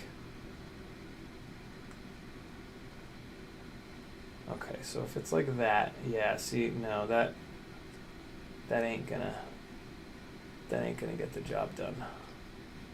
So I'm gonna need to run the batteries like this. So I guess I can send the battery lead out the front, and then I'm just gonna have to fold this. I'll have to go like that, and I'll have to plug it in like that. So basically, that's the battery mounting setup that I'm going to have to go with the wire coming forward, which is not the end of the world. That's actually fine. Okay, so let me check one more thing. This is Brain 3D's 10-degree up tilt mount, and this is a much better situation. See how much farther up I can get the battery with that 10-degree mount? There's the strap slots. I can get it all the way up there. I could probably even rock it like that. But these Toothfairy frames, one of the ideas behind them is that I can maybe build a faster CineWhoop with them than the CineXplorers, with more up tilt. So I want to spec this out as if I'm using the 20-degree GoPro mount, 30-degree GoPro mount rather. Okay, so one of the, so here's the other thing. I'm going to use a really skinny battery strap in it towards the back of this battery strap slot here, and that's probably going to clear this standoff mount screw. Where is the rear standoff mount screw? It's right here, and that's on the front of the battery strap. So I think I can get away with these. I think I can get away with these 16mm long M2 screws. So let's just put the rest of them in, and we're just going to assume that they're going to clear. Mainly because I think I'm going to need this much height in order to get the ESC and flight controller in there. What do you guys think? Should I run a Mamba ESC or an iFlight ESC? Any idea which one, like what, have you guys heard more complaints about one or the other? It's hard because if iFlight sells a lot more of their ESCs, then there's going to be more complaints out there. But, you know, I don't know. What the fuck is going on in the chat? Holy hell. GrizzFPV votes Mamba.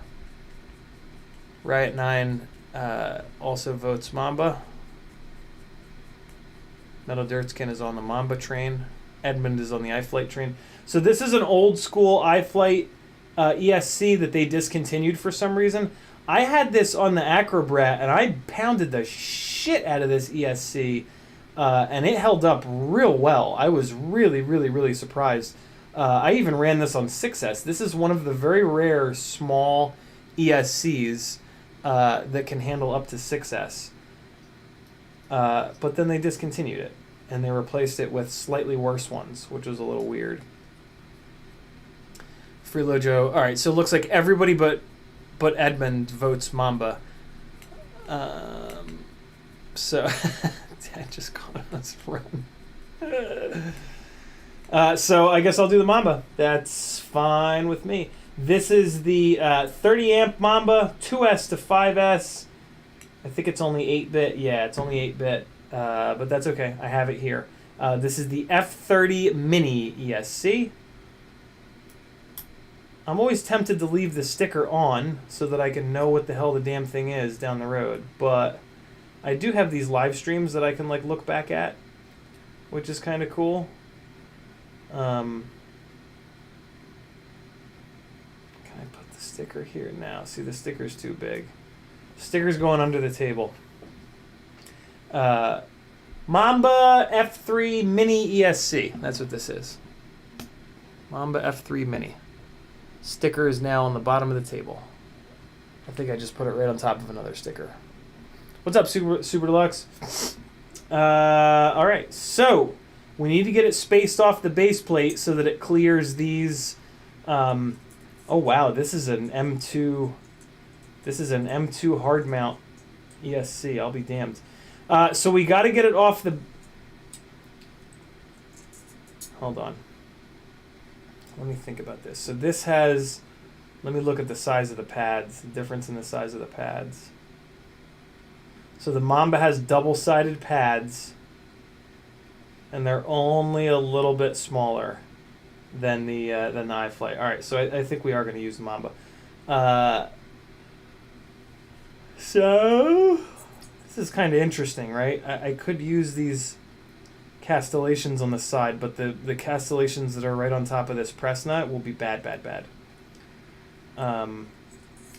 This actually might be a build where it makes sense to rotate the ESC 90 degrees, which is how I've mounted the wires on this iFlight. Let me take a really quick look here, just for the sake of argument. No,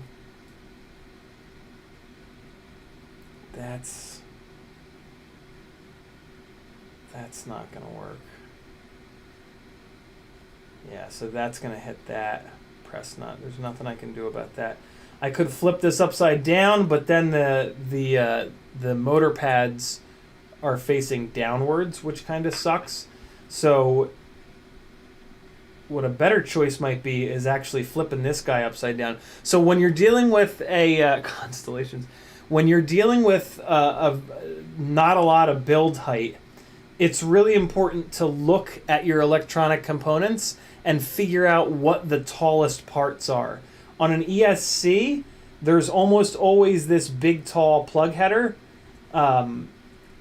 This Mamba ESC actually has pads.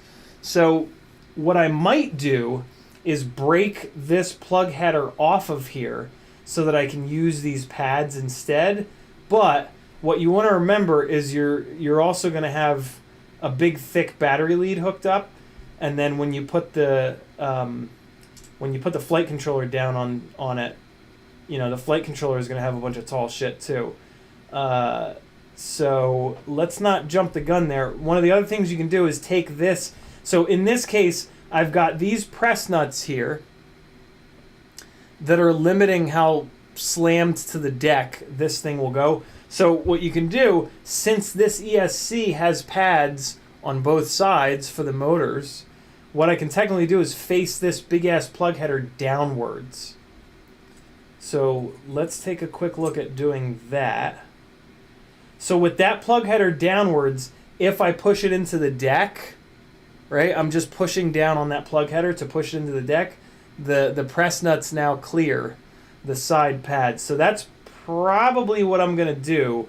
The only thing to think about, though, is, so now the top of this thing is flat and the highest point are these capacitors, but also want to remember that I'm going to have to solder the battery lead up here. I don't want to solder the battery leads on the bottom of this thing. And there's no, technically I could, but I don't like the battery leads getting so close to the carbon. So let's take a look at if this ESC gets mounted like this. Is there a way to mount the flight controller with the USB pointing out the side that makes any sense and uses the extra flat space? So here's what I'm talking about. Here's a problem with doing that. Those capacitors are the tall spot, and then with that ESC plug facing downwards, it smashes right into those. That being said, I do have enough thread to put a set of press nuts. So technically speaking, this would work, but there's probably a better way to do it. So I tried it like this. I tried it like that. Now I'm going to rotate it, and we're going to try it in both rotated orientations as well. So this. So now I've got this big gray piece here. It's starting to hit the FETs. All right. And then if I put this, it's oh, balls. I don't remember which way was which. It was like this, so if I flip it over like that, ooh, that's looking kind of good. So now we've got both plug headers in front, and that one hits on a lower point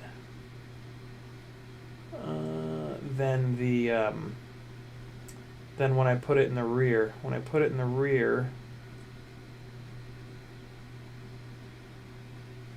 yeah, it just won't work in the rear at all. So it looks like, so let's get this ESC hard mounted, because there's a chance that I won't be able to get this ESC as far down.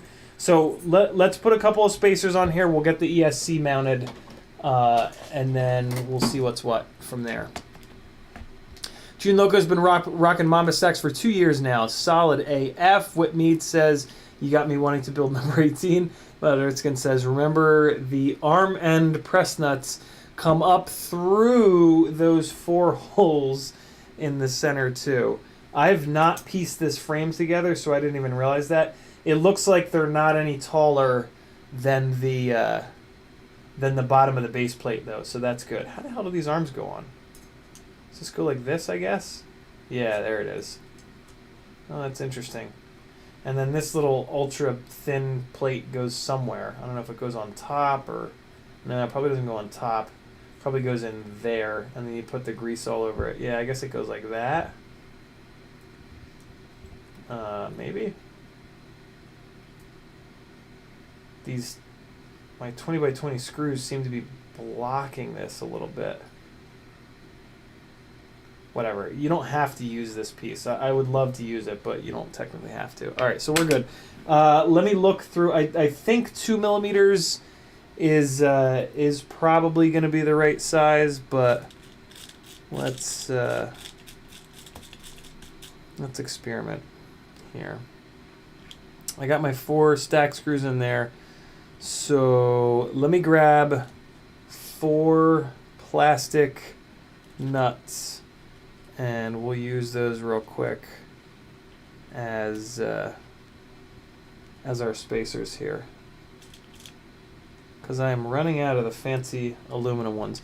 Plus, using the fancy aluminum ones would force me to figure out a color scheme for this rig, and I just don't think I'm ready for that yet. All right, so I'm just gonna put 2 of these on in the corners.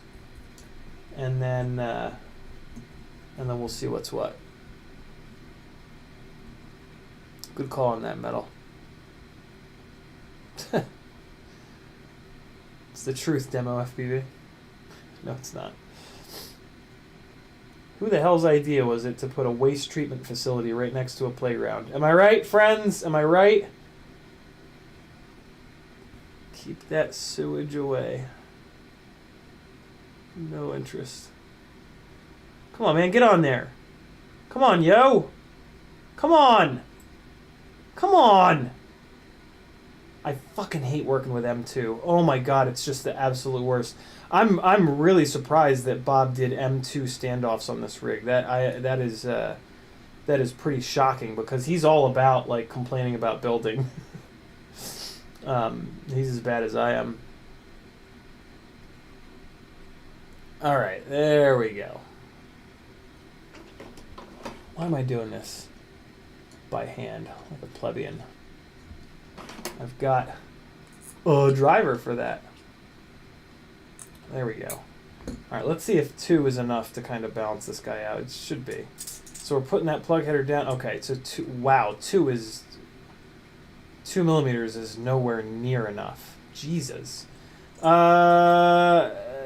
Just for the sake of argument, let me flip this back over. Okay, so 2 millimeters is not enough no matter what. It's not enough to clear the press nuts in any way, shape, or form. So we need at least 3 millimeters, which means that we can move up to nylock nuts. So let's do that real quick here. And that's, my guess is going to be that that'll be enough height for mounting this ESC either way, which is good. Avik says, I hope to have my new frame soon by next week. Very cool. All right, so 2 mil is not enough. I mean, we might need to stack these up and do 4 mil, but we'll try 3 millimeters for the time being. So let me get a couple of these 3 millimeter gunmetal colored nuts out of here. Off camera a little bit. All right, here we go. So off to the races. And again, this is super important on this build because like I'm gonna be super insane about the way that this mounts on this build because 15 millimeter deck height is just not a lot. So if you're gonna do this Toothfairy 2 build, make sure you're loaded up on M2 hardware. Or just do an AIO and risk it falling out of the sky at any moment. This is basically the situation if you decide to go that route. All right, just one down.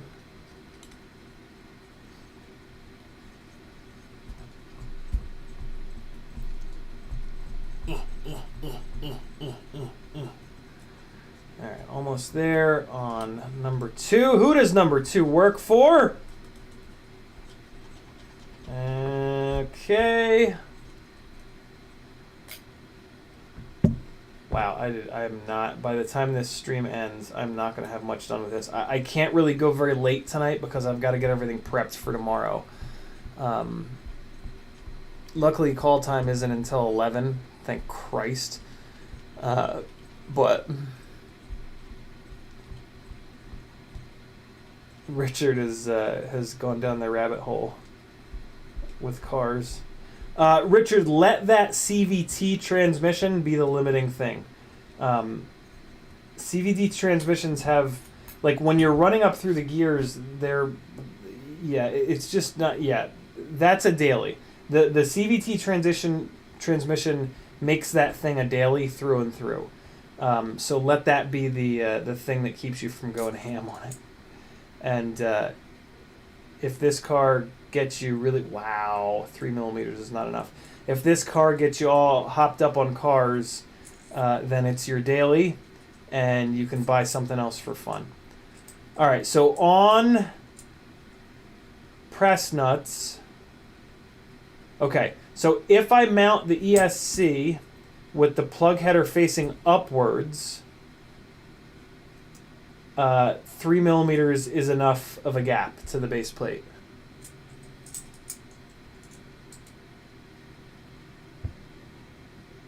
See that? Oh wait, no, there it is. Now it's sitting flat.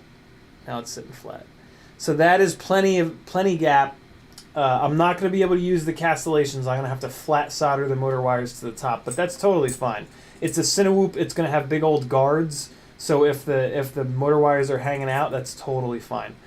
The question becomes, if I mount it that way, will I be able to get the flight controller to clear? Because we've got this one big tall plug header, we got to figure out a way to get the flight controller to tuck something into that gap there. So we're going to have to try this again. 4 different directions available. Okay, so it absolutely won't work with plug header on plug header. Absolutely no way. So then we'll spin it 180 degrees. We'll give that a try. See what hits. Ooh, that's looking pretty good actually. Okay, so the plug header for the flight controller is on the other side here. And then on this side, it's nice and flat. This would probably work. So I'm just lifting up on the flight controller a little bit to kind of get it into the spot where it would sort of be at home. And that's actually looking really good. I think that will work. And I think that might actually be the way that we do this. But let's try it the other ways just for argument's sake. So it'll definitely work in that orientation. Now we want to flip it upside down, which on this flight controller doesn't really matter as much. It's got a ton of pads on both sides. And now let's see what hits here. Okay, so this is this gray thing hitting, but this looks like it'll actually work here as well. Mounting it like this. Okay. And then the last option is going to be to rotate this 180. I might actually like this even better. Okay. And then we're going to rotate it 180, and we'll see how this would go. Ooh, that should work as well. And I like this because the plug headers are on the same side, so I don't have to run that big... Ooh, yeah, this is looking really good like this, actually. This is the mounting method that has the most clearance, believe it or not, between these two. I do have to pay attention, though, to the gap here. The gap in between these two boards here. There's a whole bunch of pads on the bottom, so I need to make sure I remember that I'm going to potentially have wires soldered to these pads here. Let's take a look at what those pads are. Ooh, video signal, don't need that. Video plus, video minus, I probably will need those because that's my full voltage source for the Vista. T1, R1, 5 volt and ground. Interesting. Yeah, so I am probably going to use those. So then the other option is to space this bottom out 4 millimeters, and then I can put this plug header facing downwards, and yeah, so let's mock that up super quick. I'm very tempted to not mock this up and just to do it the way that I just saw it, but maybe there's a I would love to run this on lower standoffs, and there's a chance that by mocking this up I can figure out how to do that, and it doesn't take that long. Athix says, I keep seeing new people every week. Congrats. Yeah, there's been a bunch of new folks that have found the streams, which is really awesome. Because the Patreon ain't doing well. Hey, speaking of, this is my full-time job. If you like these live streams and want to see them just keep on going and going and going, head on over to CiottiFPV.com. There's a million ways that you can support me. Some of them are free. Some of them cost you a couple of bucks. the ones that cost you a couple of bucks have big benefits. The free ones are a bunch of affiliate links. My newest affiliate link is to Newbie Drone. So next time you're doing a Newbie Drone order, think about your buddy and hit that affiliate link before you check out, and I'll get free money. It's 5% of your total order, just for nothing. So, and then you can hire me for one-on-one sessions over on my Fiverr link on my website. There's an Etsy page and a Teespring page. You can buy yourself something nice, maybe even some hardware that you really do need. And yeah, join my Patreon. That's the thing that helps me out the most. $3 whole a month, that's only 10 cents a day, and it makes a huge impact for me. It's the closest thing that I have to a paycheck. So, and if you have more than $3 a month to spare, you can get in on some pretty rad giveaways. So that's another kind of cool thing about the Patreon page. For as little as $5 a month, you can get in on bi-weekly giveaways. We just did some giveaways 2 days ago. You can check that stream out if you're curious. All right, so we're going to space this out at 4 millimeters and take a look at what the situation is. And that's, I mean, after I spec out this build height, that's going to sort of be it. So if you have any questions, make sure you get them in the chat now. This is not going to be a late night stream, because I got shit to do. I got to get tons of batteries charged. I got to reinstall Betaflight, apparently, on this one goddamn rig, which I'm looking forward to about as much as a big old shit sandwich. And I got some other things I could do. Edmund Neal with a $5.39 super chat. No comment, just wants to support the chaos that is attempting to make full FPV your full-time job. Thank you, brother. Much appreciated. My plastic nut just went flying. It was so excited. Steady Eddie says, what props do you run on the CineXplorer? I'm liking the 3-blade gem fan.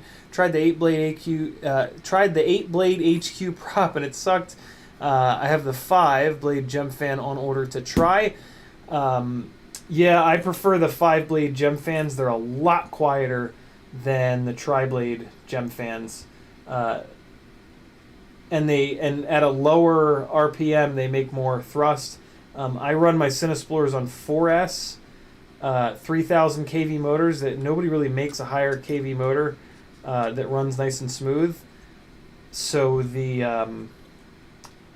3-blade gem fan just doesn't make enough thrust. It literally just doesn't make enough for 3000 kV on 4S. And I'm not going up to 6S. 6S just has no benefits and only negatives.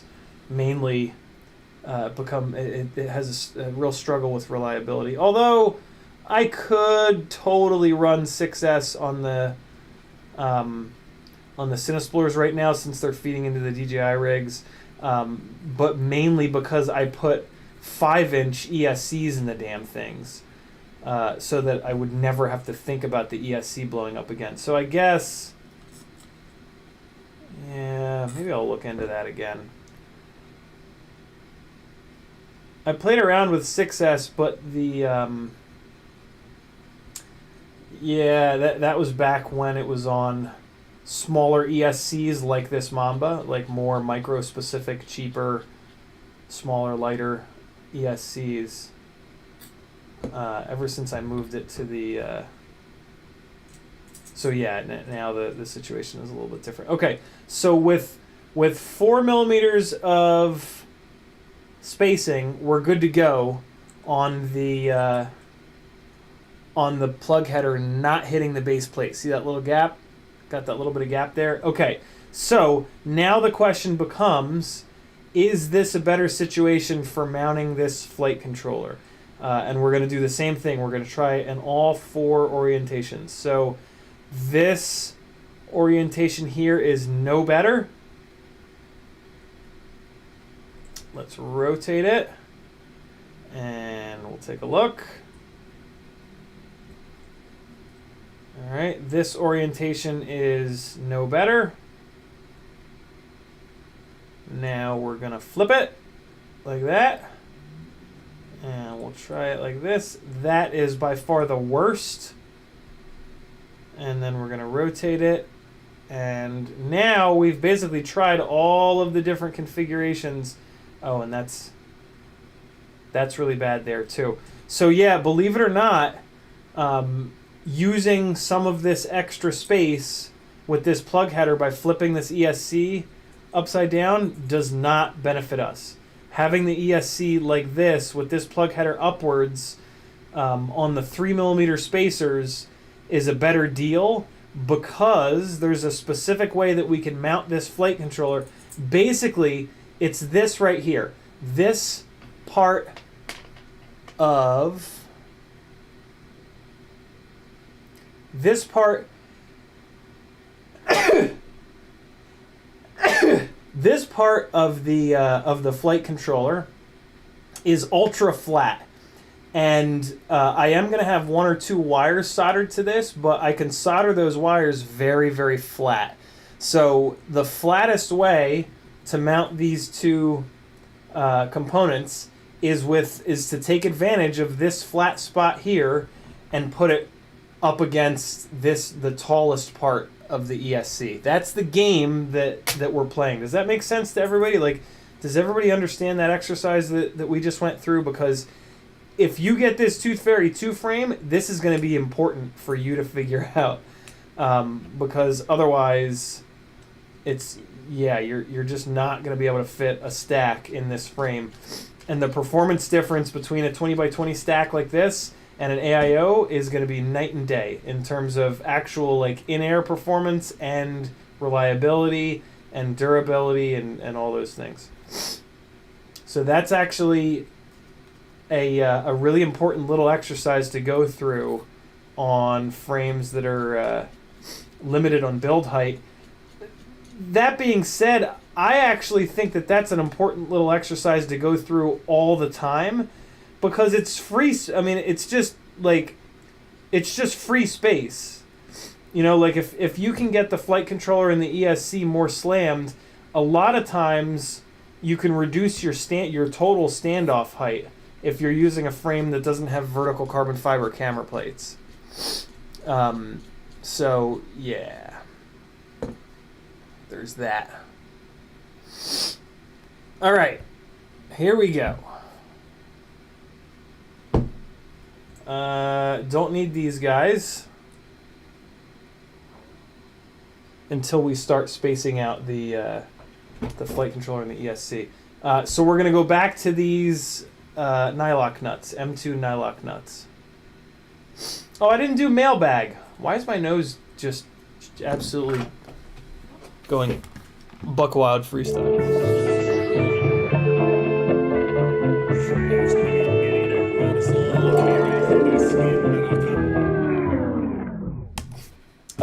Shout out to Mighty Car Mods. That's their little thing that I just stole. Betaflight Meteor 65 frames. I got 2 of them. I already put those motors on them. Hey! TBS Honey stick ends in M3. If you don't know, this is not it anymore. If you're a patron, this is another good reason to join the Patreon.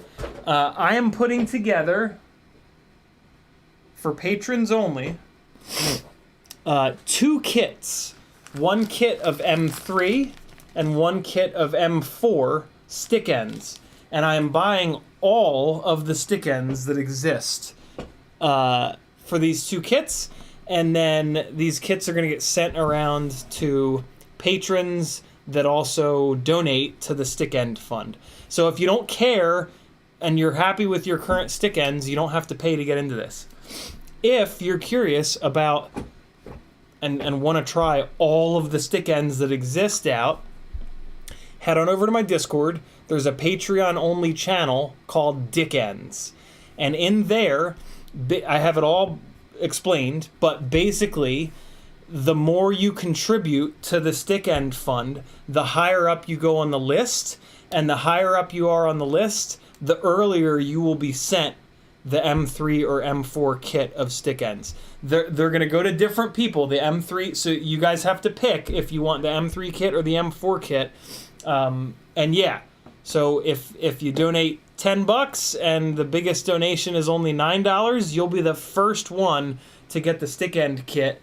I'm going to lean on you guys to get through the kit and try them all out as quickly as you can so that you can mail it off to the next person. But I understand that is going to take a couple days, maybe even a week. So it will be kind of important, to be honest, to be towards the top of that list because, you know, it is going to take time to work its way around. So yeah, that's the deal. If you do a super chat and you want it to go towards the stick end fund, you got to just call it out in the message of the super chat. If you do a PayPal by going to CiottiFPV.com and scrolling down, just put it in the notes field. Hey, this is for the stick end kit. My name is so and so. I am M3 or I am M4. Make sense?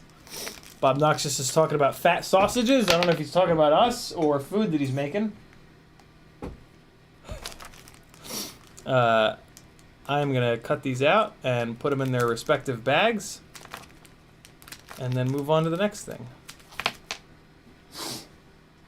What the hell happened? Why am I all of a sudden having an allergy attack? I haven't had an allergy attack in a long time. Man, it's been nice. All right, so these are the M3 ones, right? Yeah, M3 honey stick ends. Stick ends. And this is what I'm doing. I'm putting them all in these tiny little baggies. So help me God if you guys don't respect these little baggies that I'm taking all this time to write out. T. Come on, God damn it.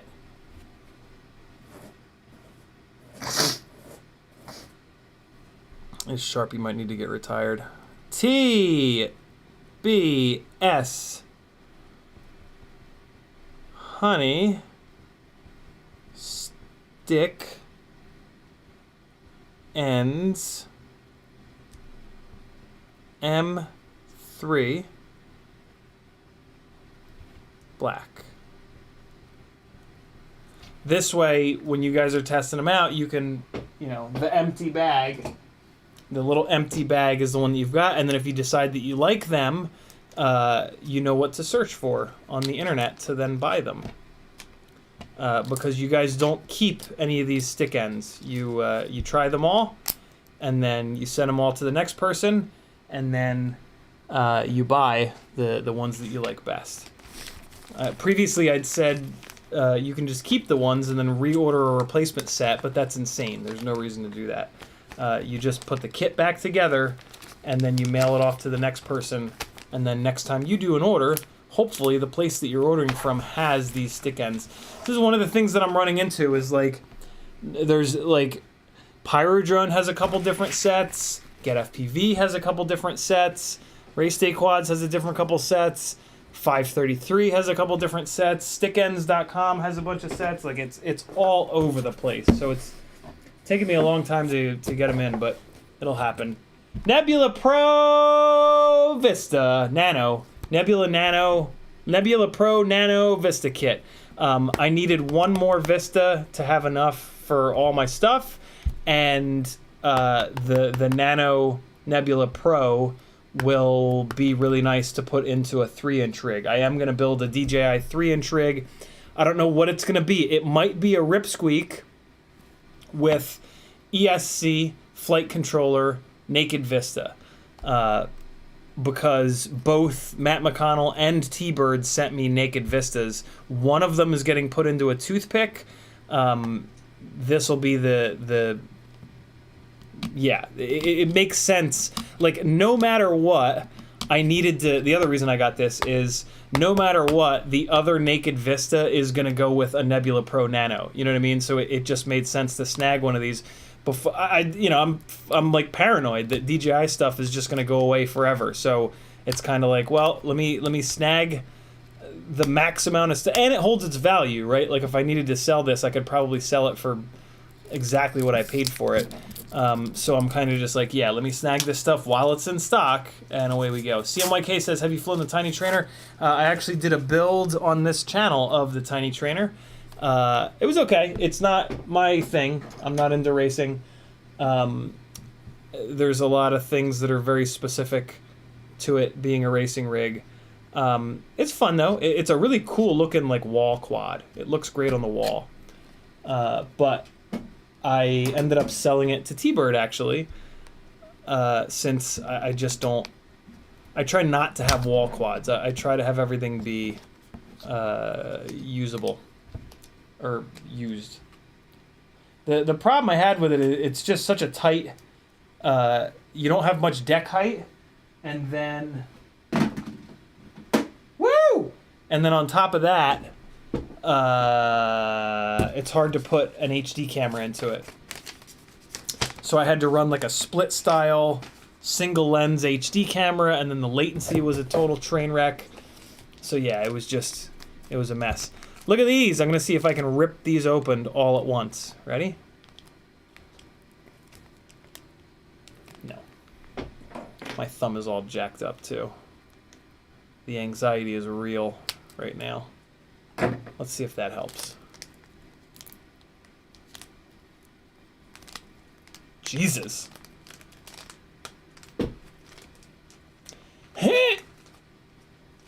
Veritas, there was a big period of time where it was impossible to get DJI stuff, and I'm afraid that that'll happen again, or I'm afraid that they'll do something really stupid on one of these updates, and just like kind of screw the pooch completely. So yeah, I mean, I'm sure I'm being insane, but you know, when you're good at something, might as well do it. Look at these! Look at these. Look what a fucking nerd I am. I found white PCB ARM LEDs. The only thing I don't like about them is they're RGB, so they're not going to be as bright as the single color ARM LEDs. But you know, whatever. It's more white for the Razorback, so we can. These are also kind of expensive. These are like, I think these are like $2 each, which seems a bit excessive, but they're Lumineer. They're from Get FPV. It's the only place I've ever seen white PCB ARM LEDs. They've got 3 little pads on them that you can bridge or not bridge for green, red, and blue. And that's how you get the different colors. Since the Razorback is all white, I will be bridging all 3 pads to turn red, green, and blue on, and that makes white. So, yeah, we'll have more whiteness. Leonardson says, I built my Naked Vista toothpick in Rosser's AOS-TP frame. I think he designed it with that in mind. He did, yeah. I was thinking about doing that, but I've got a whole shitload of TP3 arms, so I'm just going to put it in the TP3, start breaking the arms, and eventually when I run out of TP3 arms, that's when I'll move it over into, that's when I'll snag one of Rosser's frames and we'll move it over into that. Set of HQ V2S propellers. I just wanted to have these for some prop testing that I'm going to be doing. And, oh guys, check these out. These are prop bags, but look at this material. So like, you know, Ethics came out with a green pencil pouch, which is okay, but the tips of, you know, here's something that's super funny, right? We talk a lot about how like HQ props, like you can just look at the propeller and see that it just hasn't had as much R&D put into it. Like they don't put designs into the propellers that manage the tip vortices as well. You know, they just, like, their propeller blade design just kind of looks very old school, right? One of the other things that they don't do is that they don't sharpen, and one of the best ways to manage the tip vortices is to have a little winglet on the end of the tip, and also it's for the tips of the propellers to be kind of sharp. HQ doesn't do that either. It's why their props are typically less efficient and less thrusty than GemFan. Well, so, you know, Ethics puts out this pencil pouch made of like a vinyl-ish plastic material, and with blunt-ended HQ props, it's fine. But as soon as you start putting efficient propellers into it, they just jam right not right away, but eventually they jam right through the pencil pouch material. But Get FPV and this company X Helix has your back. Look at this. It's like a cloth material. Let's see if that'll wait. No, it'll have a better chance at focusing on that. See it? There, you can see it. It's like a nice cloth material. Listen, right? Isn't that cool? And I think that this cloth material will do a lot better of a job at not getting holes put into it versus the Ethics prop pouch. Admittedly, these are a little expensive. It's $10 for the pair, but you're not gonna buy more than like 2 sets of these. You know what I mean? So it's whatever. And not having like keeping your props organized really does help your brain. So, yeah, X Helix. If you buy these from, I've only ever seen these on Get FPV. If you decide to buy them from Get FPV, do me a favor and hit my affiliate link on my website so that I get 5% of your order total. And you have permission from me to spend as much money as you want when you do that. As long as you use my affiliate link, you can buy everything or just one thing. And that's our mailbag for the day, friends. We are also way past 10 o'clock when I said I was going to stop, so I am going... no, let's get the... I got to give you guys a little bit of satisfaction here. So let's get these nylock nuts spun on. We'll drop the ESC down there. I'll show you the orientation that I'm going to use for the flight controller. And then we will have spec'd out the ESC and flight controller mounting for this Toothfairy 2. Quadzimoto's in the house. I haven't seen you in a while, brother. How are you? By any chance, can you show your PIDs for one of your CineXplorers? I followed your build and the flight controller took a shit and I didn't save a copy. I can. Let me just get like one of these nuts going. You got to be really careful though. This is a very, very, very, very specific PID tune for only my exact setup. If you have any different parts or pieces, this tune might explode. Your shit might explode with this tune, is what I meant to say. So just be aware of that. But this is where I'm currently at with it. I've actually put a bunch of time into tuning these things lately, so it's in a good spot. Alright, well that's annoying. These V4 ducts, there is just no way to plug USB in with those V4 ducts because the outer part of that duct like sweeps outwards really far. That's interesting. But this is the DJI rig that does not have those V4 ducts. Akash, the 3-inch frame is at least another 2 or 3 or 4 months, if ever. To be totally honest, I just don't have the time for it. So there you go. There's a bunch, and then I'll go onto the filter screen in a minute. But I'm going to spin one more of these nuts on, and away we shall go. Yeah, if the flying gigs pick up, realistically I won't be able to do that 3-inch frame until the winter time when shit slows down again. I went really hard on CineWhoops this winter.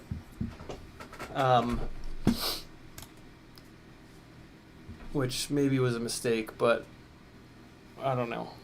I was super into it. I was doing what I love. I was super into the CineWhoop thing. And you guys have told me time and time again that when I come on here and do the things that I want to do, that's what you guys enjoy the most. So yeah, I just keep doing that. Okay. North 49 says, just got here for 2 hours. He's sitting the base plate together. Yeah, a lot of people ask really good questions on this live stream. And the thing that I can do that has the most value for you guys is answer questions. You know, you guys I have hundreds of live streams with me building. So that doesn't really have any value. But the questions that you guys have, you know, that's where the real value is. So I basically, like, I put your guys' needs before my own, you know, like I really do need to get this build done. But this build doesn't pay me, you know, like, you guys pay me. So your guys' questions are always going to get first dibs over, you know, me just doing yet another build on the live stream. All right, so there we go. I think I decided to have this. Well, I mean, I can mount it. All right, so there you go. There's the there's my setup for the CineXplorer. Be very, very careful if you're going to use those PIDs or those filters. They have been specifically developed for this exact rig with this exact setup. All right, and where are we at here? Okay, that little boy is good to go back there. And so yeah, I don't know if I'm gonna mount this frontwards or rearwards, but I do know that, well, you know, this will sit, this is another way to kind of figure this out. This will sit like that when that's even, or it'll sit like that. And there's not much, if any, of a difference. So it basically becomes, is there one of these sides that I can leave totally blanked out? 5 volt ground, T3, R3, camera signal, camera plus, camera. So there's actually a chance that I can not use any of these pads because I have to use these pads. Okay, yeah, so I have to use these pads because this video plus, video minus is where I'm going to get my full voltage from for the Vista, right? So I have to use these pads. And then I've got R1 and T1 here. Might as well use those for the Vista. So I can hook the Vista up, bang, bang, bang, bang, 4 in a row, right? Up here, there's T3 and R3, but I don't want to use an odd numbered UART for the Crossfire. So we flip this guy over, and now we've got a whole bunch of pads. And look, there's T4 and R4 off on the side. So I'll probably use that T4 and R4 for Crossfire, or maybe one of these pads. So what that means is I can put this flat part against the plug header here. So if the plug header is in the rear,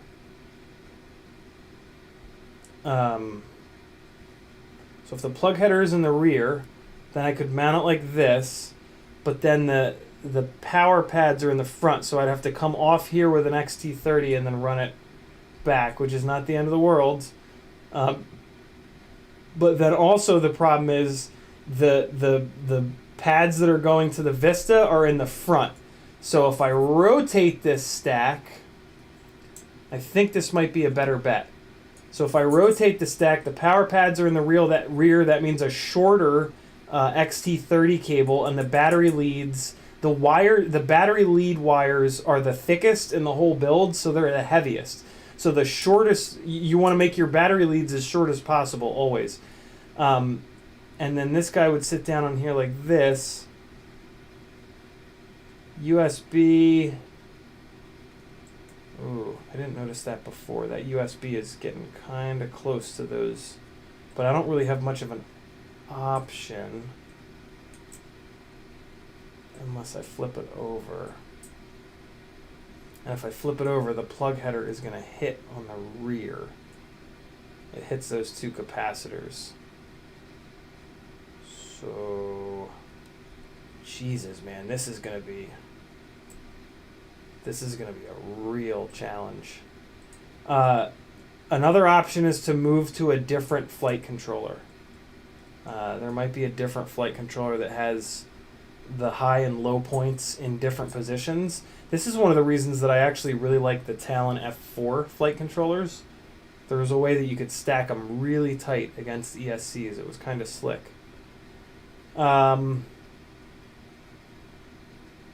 This is actually not too bad. Man, is that high though? Jesus, 15 millimeters is just ridiculous in terms of build height. My God.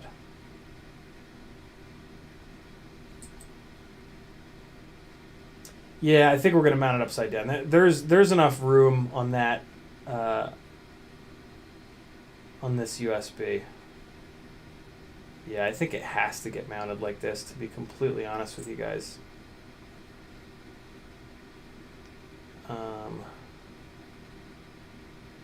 Yeah. Yeah. All right. So that's how the stack is going to be. I'm going to have to loop the ESC to flight controller harness up and over, but that's fine. The USB is going to be facing downwards, which is kind of annoying. The boot button is also going to be facing downwards. Again, kind of annoying. Not the end of the world. My main concern is how close this USB is to these motor pads. I don't love that, but I'll make sure that these two motor wires get pushed as flat as possible. Or I guess what I could do is just for these two motors, I could use the castellations maybe. I don't know. I'll figure that out next time. I got to roll. I got to get a bunch of stuff ready for tomorrow.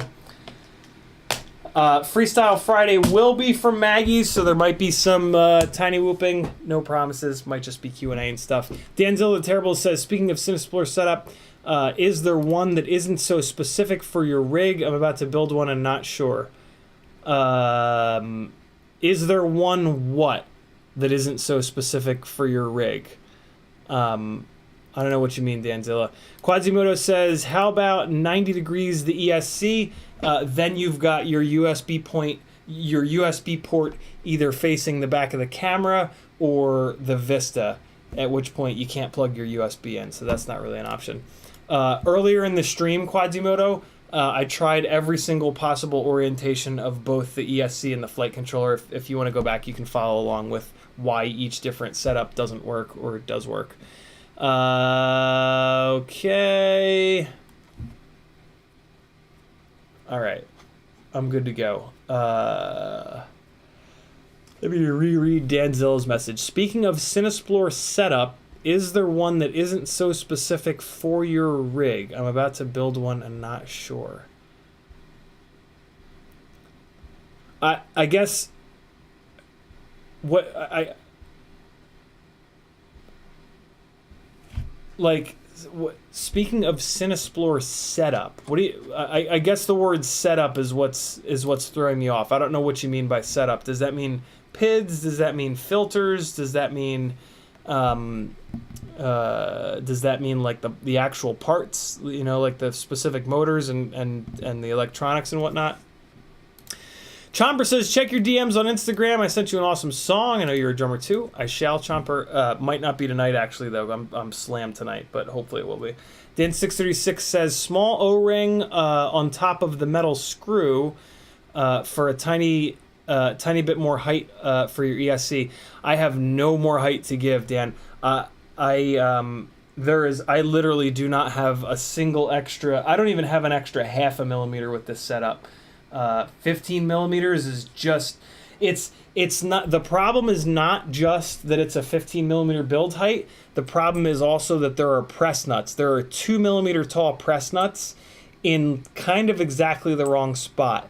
So realistically, this is actually a 13 millimeter build height. Yeah, it kind of, you know, I'll make it work though, I hope.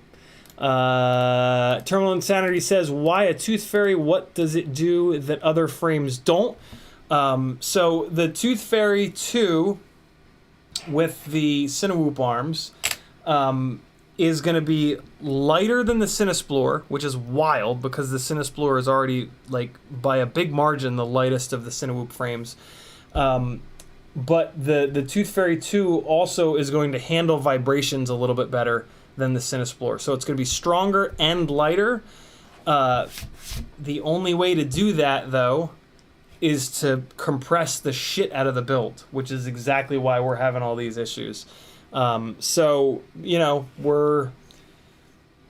the CineSplorer is like a Miata, and the Toothfairy 2 is a F430, Ferrari F430.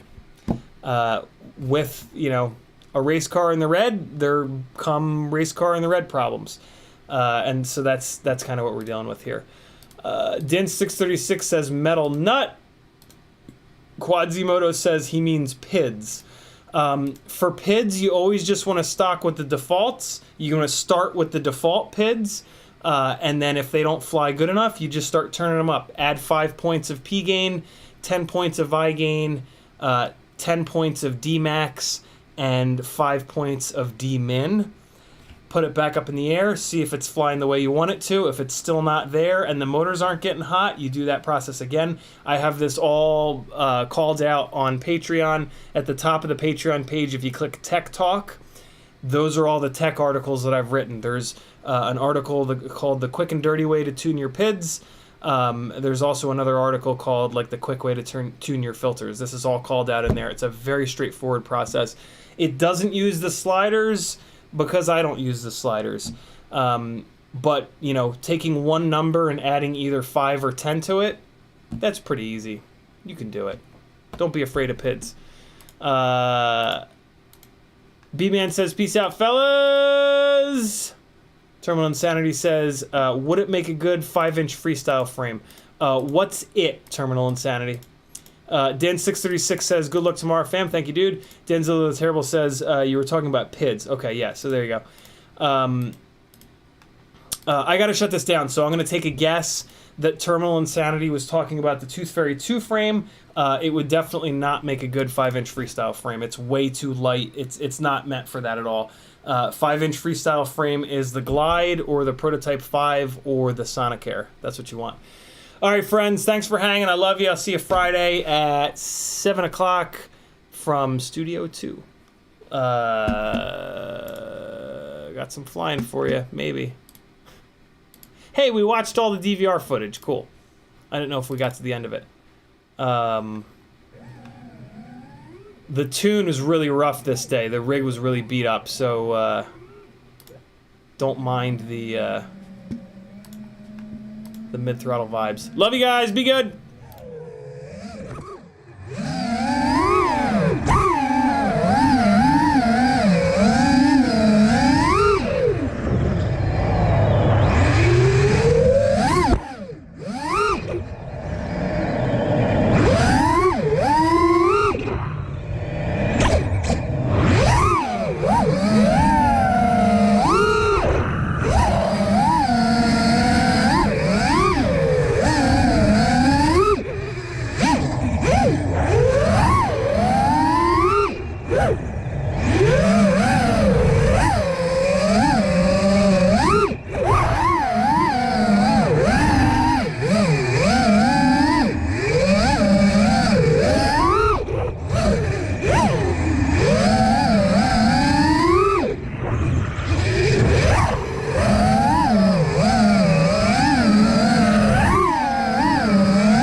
Ugh.